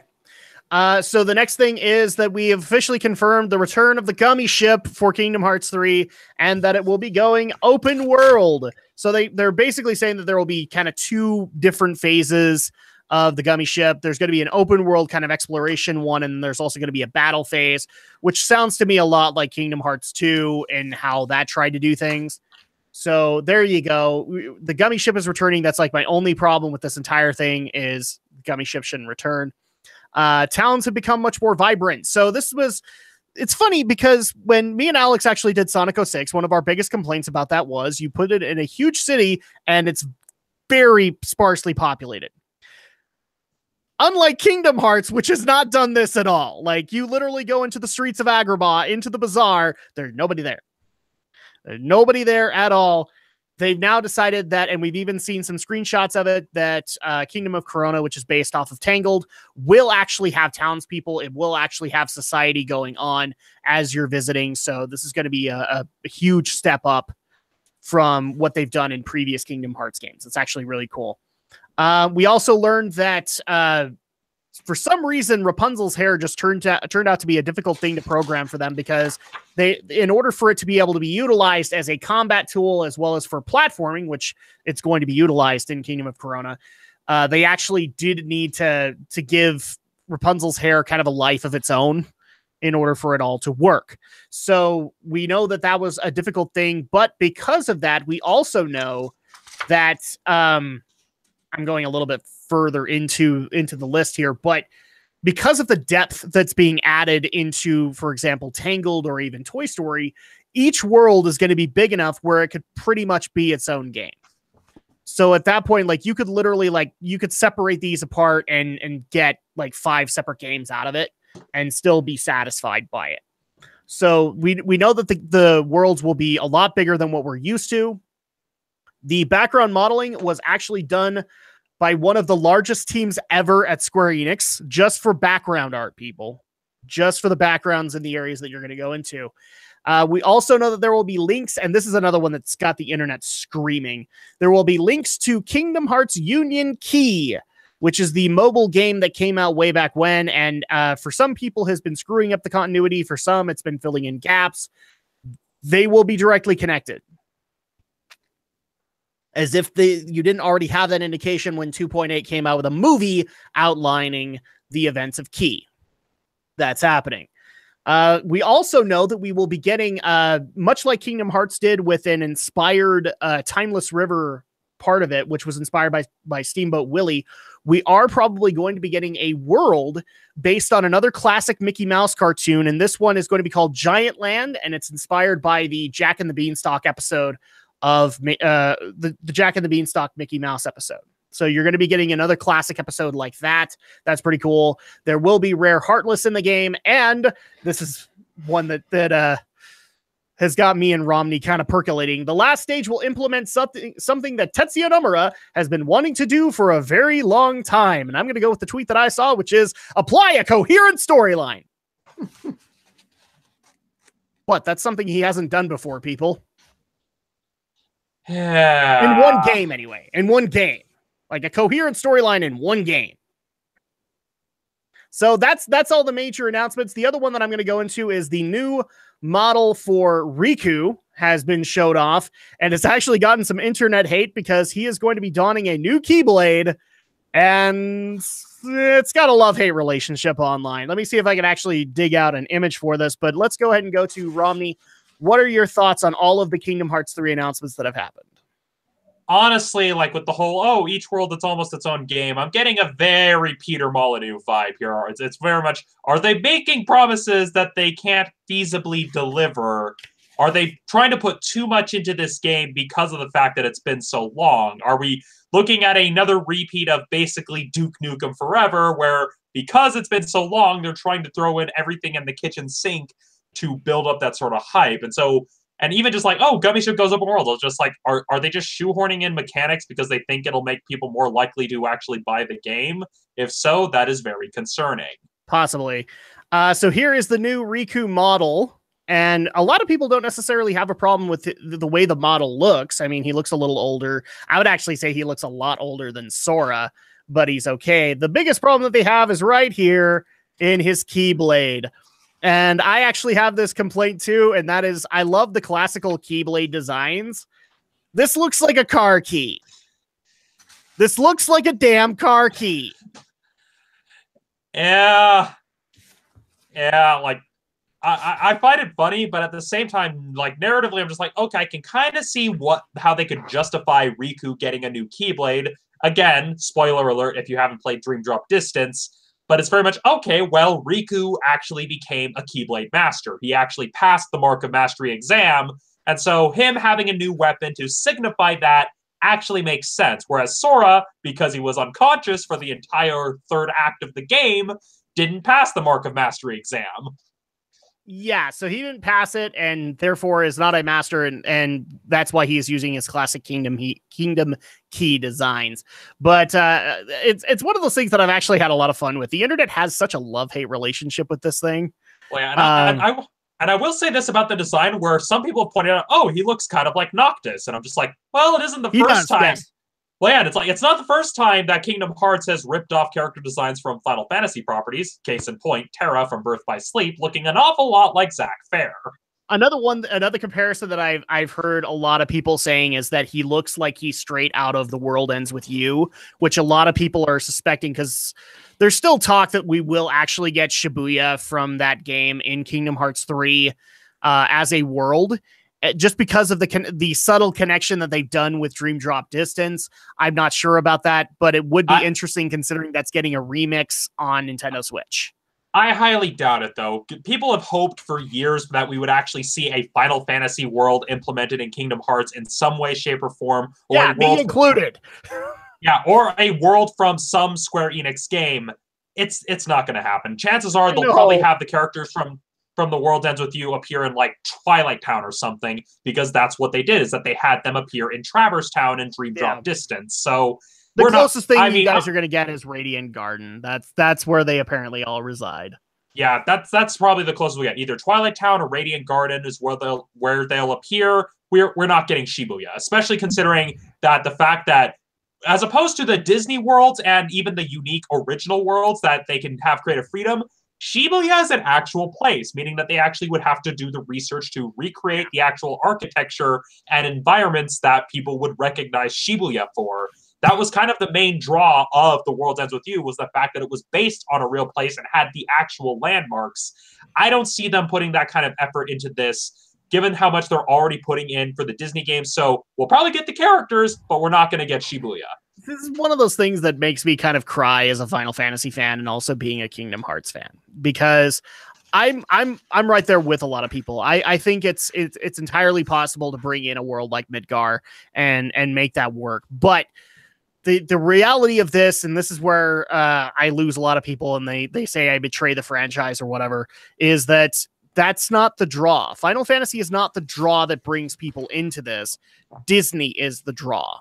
So at that point, Disney is what's bringing people into this franchise, into this series, to see what Disney worlds they implement next. So it's one of those things where I've had to kind of begrudgingly accept that it's never happening, and just accept the fact that I'm going to get nothing but Disney worlds.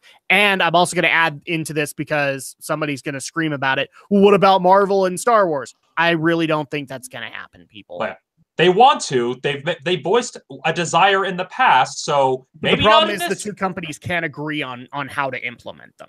Yeah, and that's the key thing. So we probably won't get it in this game, but I know with the canceled mobile game, they had a Star Wars world plan.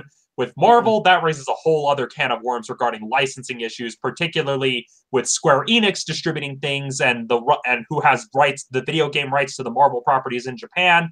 That's a whole separate can of worms. So chances are we will probably get them at some point. If they do DLC at some point with Kingdom Hearts 3, maybe, but chances are it won't be with 3. It'll probably be with whatever game they decide to make next after they wrap up, for lack of a better term, this clusterfuck of a story. Yeah, so to kind of wrap this up, because apparently we're not good enough for the Shadow Blazer, he has to sit back and read a manga while we're talking about this stuff. Just kind of wrap things up, I'm at least fairly optimistic with the announcements that have been made. Like, I'm actually excited for the Monsters Inc. world. I do like the Riku model. I just don't like the Keyblade. I'm not completely hyped, and I'm also completely not. I'm not on the hype train saying this is coming out in 2018. I really, there have to be a number of circumstances that happen for me to believe that. Like, we have to have announcements monthly for me to believe it's coming out in 2018. I'm still very much thinking this is going to be either an early or a late 2019, considering what we know about it. What about you, Romney? Is this a step in the right direction, or is this just more bad for you? Honestly, and again, I speak as a fan who more or less feels burned by how long this has taken, that I'm still not quite sold on actually putting down the money and getting the game. I mean, I did recently buy the HD collection for PS4, so maybe as I start playing through that, maybe I'll actually get invested. Yeah. But I'm still very much the disgruntled, weary fan who's pretty much in the camp of Square. This better blow the world away, because you kept us waiting for too damn long. Yeah, for some people it's not that long, guys, especially if you've been playing the retro collections. But for somebody who literally hasn't played since Kingdom Hearts 2, it's 14 years. 14 years since you got an entry. Yeah, that you care about. A main numbered entry that we had been promised for years before having to basically hunt down all the other consoles and spin-offs in order to get them, before they then realized maybe we should consolidate them in one place. Yeah, and got pushed aside for who knows how many other games that Square Enix was trying to do. I can tell at least like 2 or 3 Final Fantasy games kind of pushed this thing aside. And so I mean, a lot of the stuff I'm hearing does sound cool, and I'll probably actually want to hunt down the trailer, but I'm still very much the disgruntled. It's like, I guess it's very much, it's kind of like the like mistreated boyfriend or girlfriend, where it's just like, you treated me bad in the past, Kingdom Hearts. How do I know you're not going to break my heart again? Exactly. So let's go ahead and move on into the entertainment portion of the evening. And we have an interesting announcement to make. This was technically made last week, I believe. And it's still kind of flooring people to this day. So we now know the director, or at least one person who's in talks to be the director and the writer for the Blumhouse adaptation of Five Nights at Freddy's. And I'm sure that it's an amazing horror director, right, Alex? It's got to be somebody along the lines of Wes Craven or another horror mastermind, right? Yeah, it's totally got to be Toby Hooper or someone like that. Maybe. And John by that Carpenter. I mean it's Chris Columbus. It's Chris. So let me let this sink in for you people. The guy who directed Harry Potter. The guy who also directed Mrs. Doubtfire. I think he's got the Gremlins under his title too. This guy is directing. He wrote Gremlins, but he didn't direct it. Okay, so this guy is directing Five Nights at Freddy's. Now, the internet has had mixed reactions, to say the very least. Okay. Because some people are like, oh, well, we know it's a good director. Okay, yes, sure. And then a lot of people go, has he even done horror? And maybe not know that he's written for Gremlins, which is kind of horror. I wouldn't say it's too much, but it's kind of. Well, I mean, he's done unintentional horror when you consider the ramifications of Mrs. Doubtfire. yeah, that too. I never wanted to see Robin Williams in a women's suit, but it happened. The movie's terrific. I'm not there with you. I can't stand Mrs. Doubtfire, but that's me. The other thing that people are already worried about is the most diehard of the Five Nights at Freddy's fans are immediately saying, Chris Columbus, this is going to get nerfed through the floor. This is barely even going to get a PG-13 rating, much less an R. Because, being that it's a horror movie and it's got Chris Columbus in talks, that this is immediately going to make it a more kid-focused horror movie.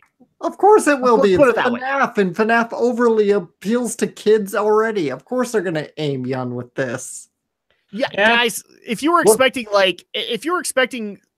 I don't know, like the I'm trying to think of a horror example for this, where you're stuck in a place and people or things are trying to kill you. If you were expecting something like that, like Hostel or Saw. Yeah, Hostel or Saw, you're not getting it here.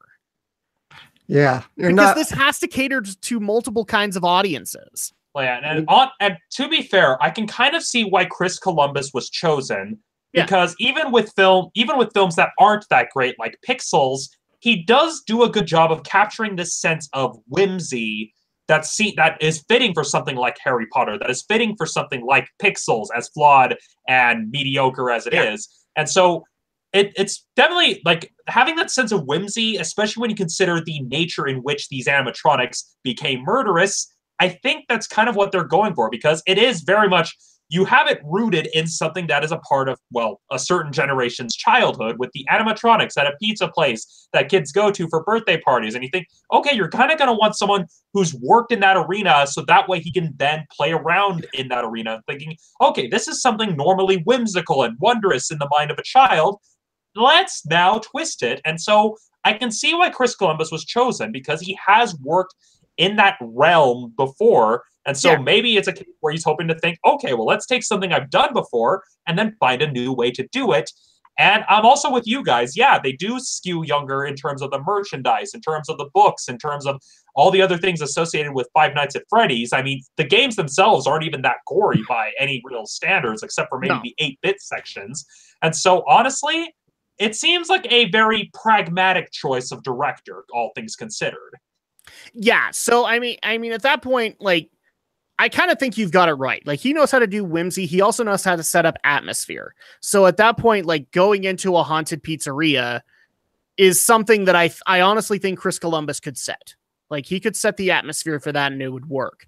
But you're also right in the concept that, again, this can't be Hostel or Saw. If you guys were actually expecting to see, like, what happens after you get that jump scare, you're not. There's no way they're going to actually show somebody getting shoved into a or eat or bitten down on. Like, they're not going to show that kind of stuff. They're going to show, you know, animatronics coming to life. Don't get me wrong, but I mean, even the books didn't go that far. And I've read the books, guys. They don't really go that far. I mean, maybe the second one did, where we actually did have a spring lock incident happen. But if you were actually expecting, like, to see an animatronic literally eat somebody to put their that was not going to happen.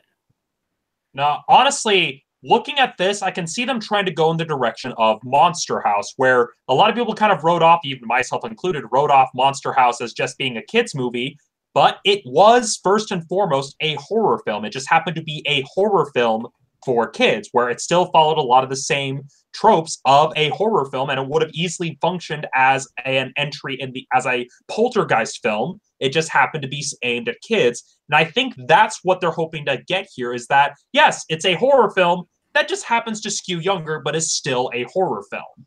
Yeah, exactly. So at that point, like, I don't think that you're going to get like this super steroid driven horror film. It's going to be something that can cater to the audience that knows it best.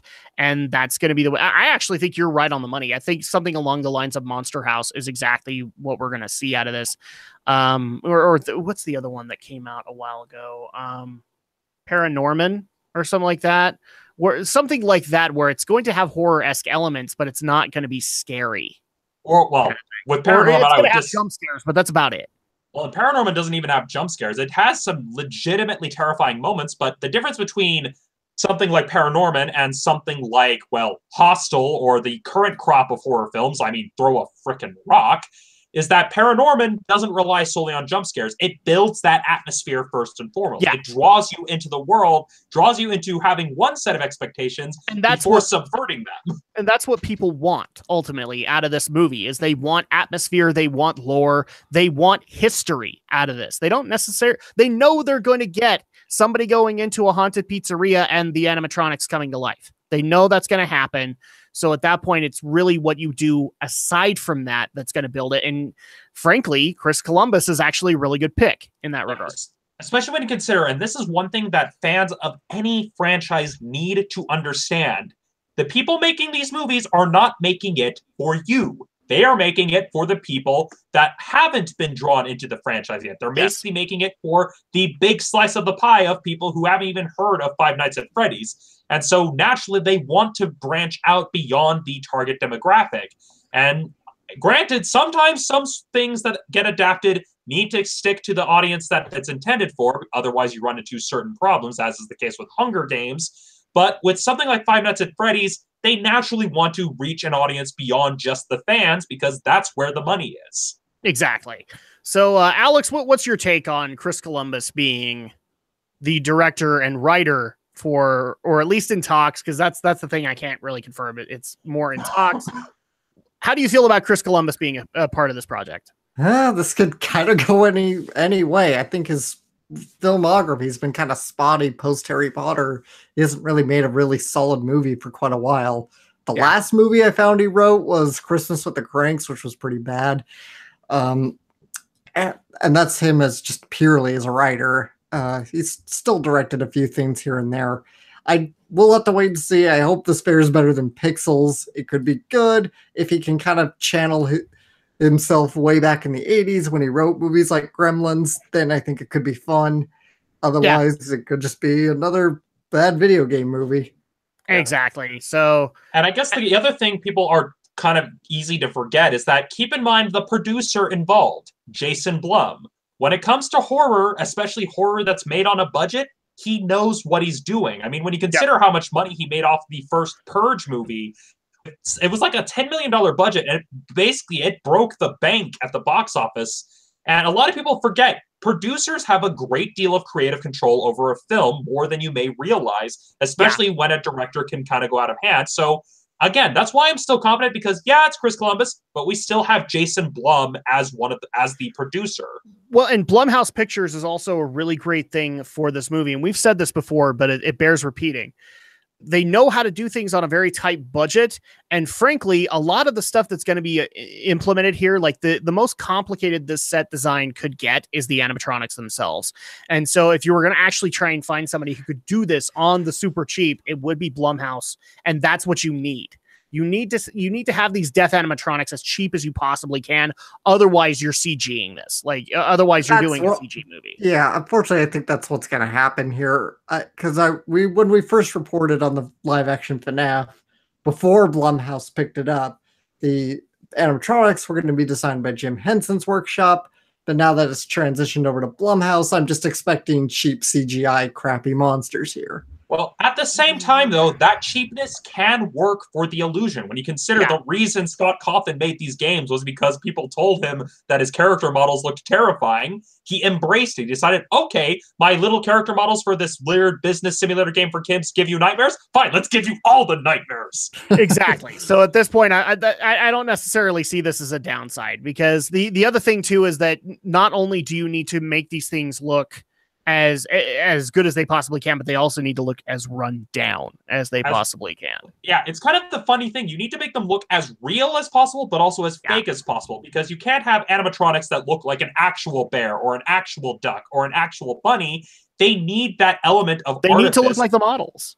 Yeah, they need that element of artificiality, because that's what makes them so scary. It literally is the embodiment of the uncanny valley at work here. It's not quite natural, but not quite fake enough, and so it naturally looks scary as hell. See, I'm not sure you're going to achieve that with CGI. I feel like it's just going to look like a bad Sci-Fi Channel movie. Well, unless they hybridize the animatronics with CGI, which is equally possible. Or they're going to have to anyway to make them move. Well, yeah, or even alternately, they could even go kind of the Ring route, where maybe you have like an actual thing there, but you don't actually move it that much and just use quick cuts to make it look like it's moving much more quickly than it actually would be on set, because that's what they did with the Ring, the Ring and the Grudge, where they had and technically what the series does too. So yeah. Because all basically what they do in a lot of cases in the series is like you switch over to cameras, and then all of a sudden, wow, that thing was not there before. That's not how it was looking when I looked at it before. That's what you can technically get out of this kind of thing. So final thoughts before we move on into this, because there's really not too much to announce aside from that. We don't know about budget. We don't know about any other castings. Chris Columbus, interesting pick. Yeah, I'm cautiously optimistic. I mean, I'm still concerned that it may end up being another bad video game movie, but I don't think this is the worst choice. I'm definitely worse. Like it could be a lot.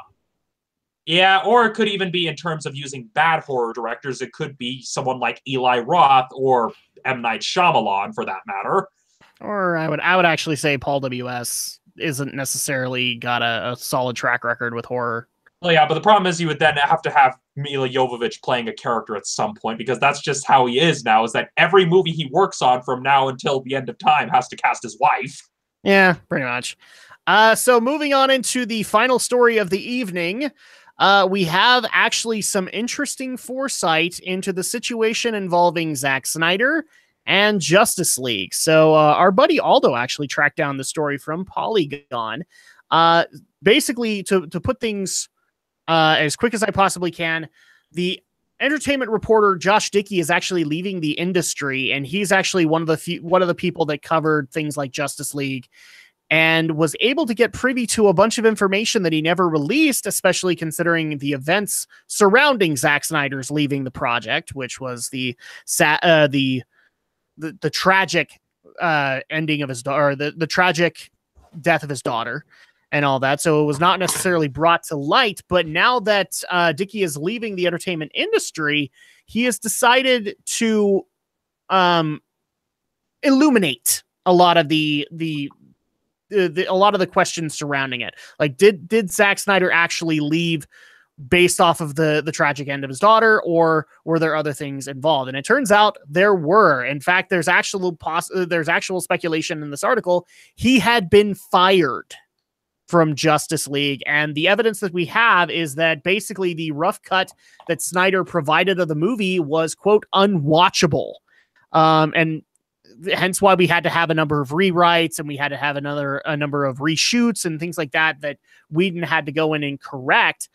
But yeah, it looks like at least the Zack Snyder equivalent, or at least the rough cut of this, was not what the studio wanted. It's not what the executives wanted.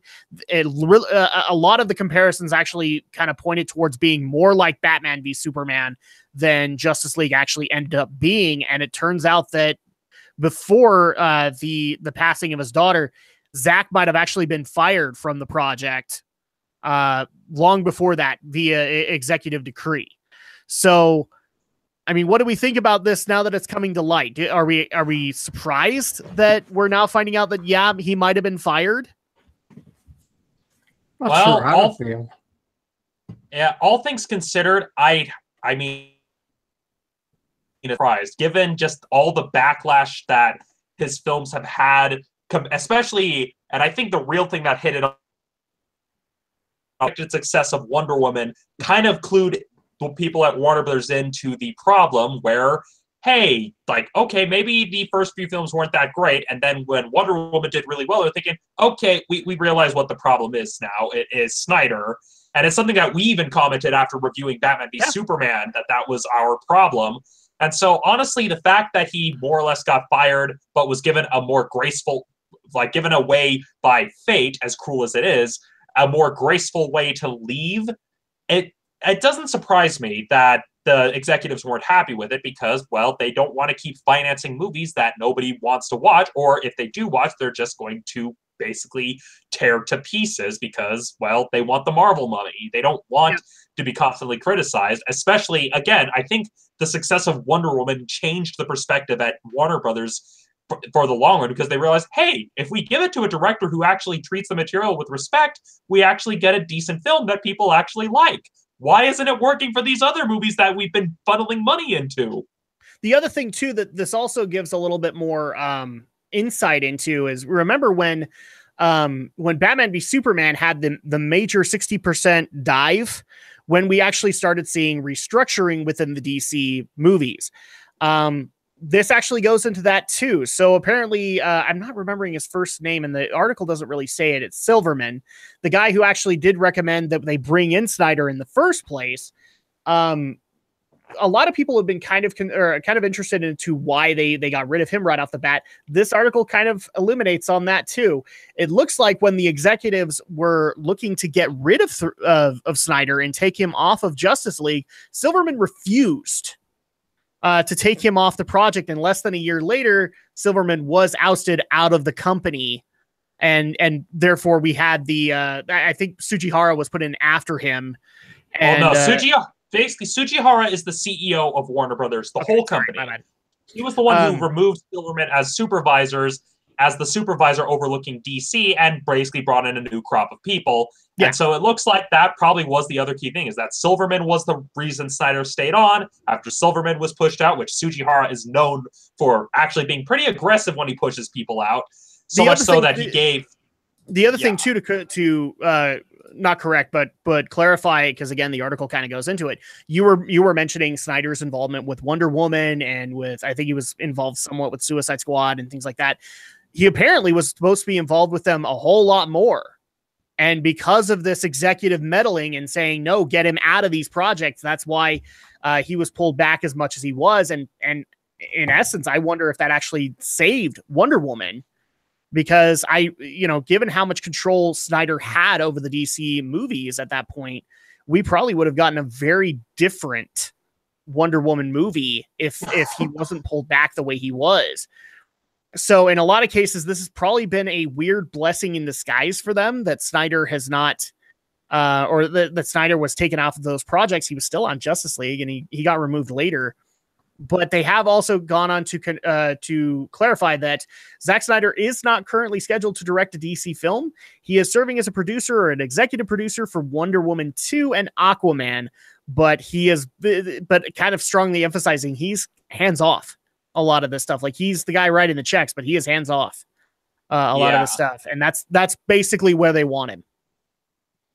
Yeah, because and the thing is, Sujihara for years he's still trying to find someone to be the Kevin Feige for the DC cinematic universe, but he still hasn't found that person. He thought he had it with Snyder and Goyer, but as we can see, that didn't quite work out. And again, I may be giving Wonder Woman too much credit here, but I really think that film kind of basically made everyone at Warner Brothers wake up to the problem. And so, yeah, it's unfortunate because it sucks whenever anyone gets fired from a project, but at the same time, though, it's usually with fairly good reason. Yeah, and it's just weird to actually have this moment and say, like, we were right the entire time.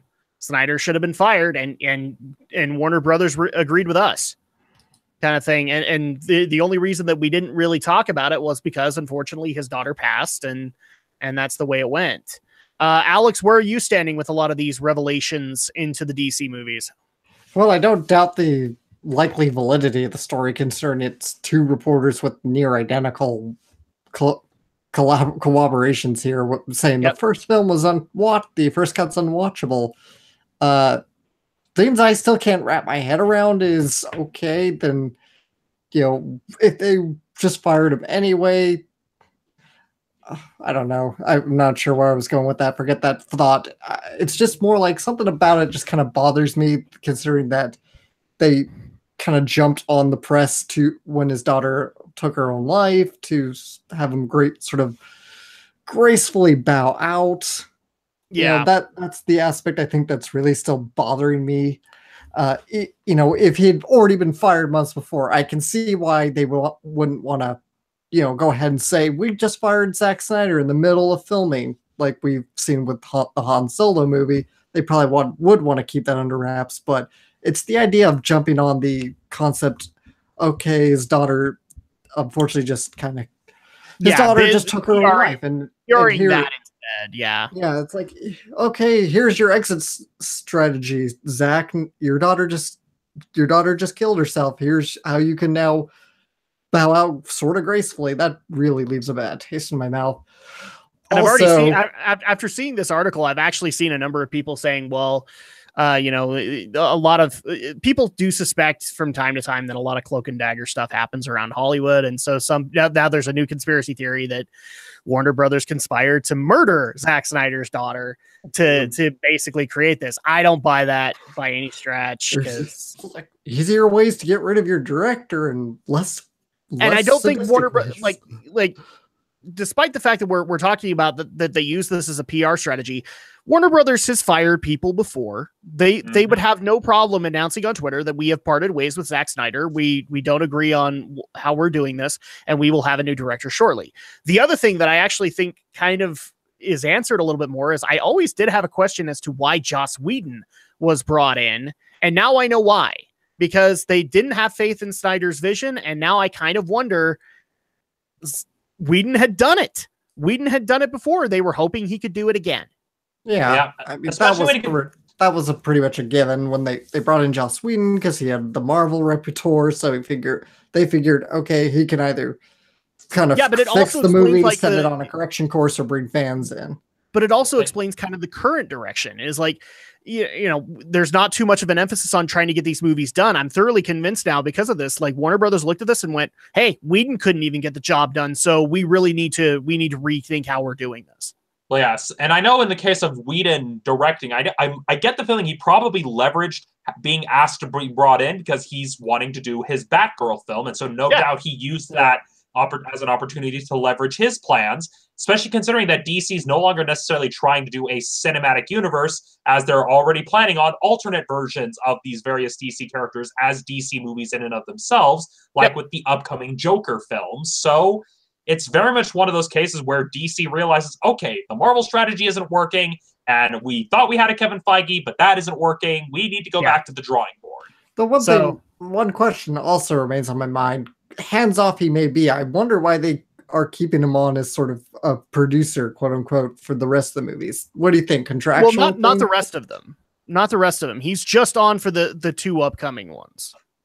Okay. Okay, then if it's just the upcoming 2, that would make sense because those would have been put into place long ago. So there you go. Because Wonder Woman 2, I think, is the next, like Aquaman's the next one. And then I think the way that they're trying to plan this stuff out is that that Wonder Woman 2 would be the next one to keep the hype going, kind of thing. So at that point, that would make more sense. And then at that point, they can part ways with Zack and say, you know, in fact, I actually kind of wonder if these things were offered as kind of a charity thing, since this is why I don't buy the whole they murdered her conspiracy, is because they probably looked at this and went, oh crap, we didn't even plan for that to happen. And kind of went, oh, we'll pull back on this. You can have a more hands-off responsibility on these other movies to kind of placate the situation. Because I know a lot of people that actually reached out and said, well, that sucks that Zack was taken off of a movie because his daughter died. That's out of his control. I'm like, well that would have maybe Warner Brothers looked at it that way and said, we'll placate with you. That probably would have been his decision anyway. Yeah, exactly. I mean, at that point, he probably would have just stepped down anyway and said, I can't focus on this.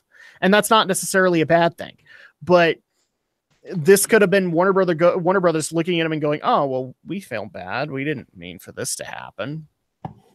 You know, and therefore giving him executive producer roles on these, not full-on producer, not director, not writer, not anything like that. So, but yeah, I think that's pretty much all that we can cover on this one. So final thoughts on it before we wrap things up for the night. This is Hollywood. That's all you can really say. That Hollywood is a very competitive, cutthroat industry. And so honestly, it doesn't surprise me, given that Sujihara is desperate for some sort of tentpole franchise. Between this and the Fantastic Beasts film, he's trying to basically find a way to keep Warner Brothers relevant in a world that is becoming more competitive, because you have Disney with Star Wars, Marvel, and various other established franchises. You then had Lionsgate kind of coming in with all their book adaptations. Warner Brothers has been looking for some sort of gimmick, and so naturally Sujihara is gonna do what he thinks is best for the company at large. And so it doesn't surprise me. I mean, yeah, it sucks, and it's kind of scummy that they used the death of Snyder's daughter to cover it up, but that's Hollywood. Yeah, pretty much. I agree with you there. But let's go ahead and wrap things up for the evening. So we had a lot of stuff to discuss, and if people want to be able to reach out to us individually and talk about our opinions on a given story or something that we might have actually coming up on our channels or things like that, Alex the Shadow Blazer, how do they do that with you? Well, the best place to find me is on YouTube. Shadow Blazer 3000 is my channel because I produce anime-related content and the occasional Let's Play here and there. And if you want to follow me on social media, and of course always be up to date when a new video goes up, follow me on Twitter at AlexJShort. All right. And Stephen Romney, how do people get a hold of you? Well, you can always find me by looking up Studio Ghost Utah. That is my username both on YouTube and on Facebook, where I am hosting my videos on both.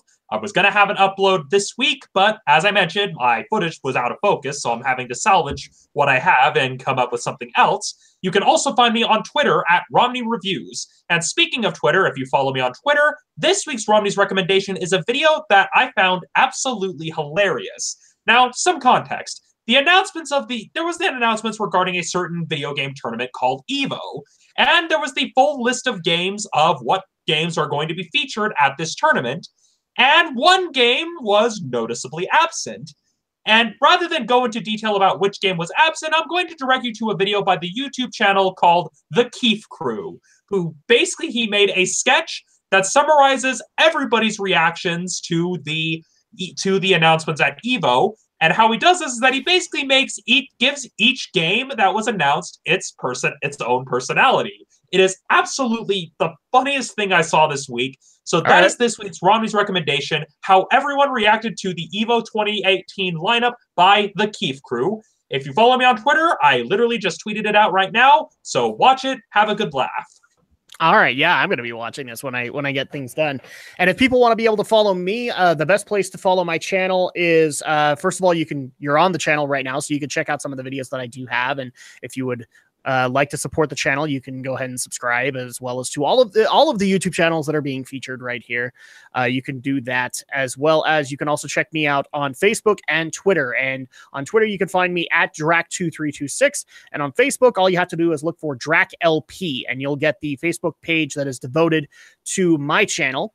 But if you want to follow the podcast, and this is what we strongly urge, that if you wish to support the podcast, you do, is you go to geekyweek.podomatic.com. That is where our RSS feed is. Or you can look us up on iTunes or on Google Play for Android users and look up Geek News, Reviews, and Opinions, and you will get access to the RSS feed when we download, or where we try and get these things up at least by Monday, so you can get your Monday morning commute full of geeky adventures and all that fun stuff as quick as we are able to get that to you. So please support the RSS feed first if you're looking to do that. You can also support the podcast on social media, and under the exact same banner for both Twitter and Facebook, which is Geeky NRO. You'll get access to the Facebook page and the Twitter page, where we put up-to-the-minute information when we're going live, the stuff we'll be talking about, various other videos that these guys produce in the meantime, just to give you guys kind of another feel for what they do, as well as a linked series that we all do together called Gaming with the Geeks. They go up there as well, so you guys can support that there. If you want to support the podcast also via Patreon, you can now do so. Now, I have this all under one banner, which is DracLP, so it supports my YouTube channel, it supports the podcasts mainly.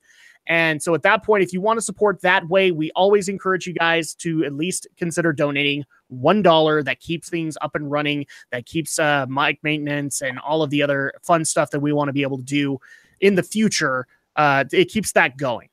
And then also, just as a quick reminder, so while we normally stream on YouTube, we are looking at other video mediums this year, just because YouTube is kind of unreliable at this point. So if you want to know when we're actually going to be doing things like broadcasting to Twitch, make sure you're at least subscribed to either the Facebook page or the Twitter feed, so that you guys can get access to that. And of course, if you also want to provide stories or give your own opinion on how we can improve things here at the podcast, you can do so at geekyweek@gmail.com. And that's going to go ahead and do it for us this evening. So thank you guys so much for your continued support, for the love that you show us, despite the fact that YouTube doesn't love us so much, and we have issues with that. We will obviously be back next week for even more geek news, reviews, and opinions. So for me, for Alex, and for Romney, we will see you guys next time.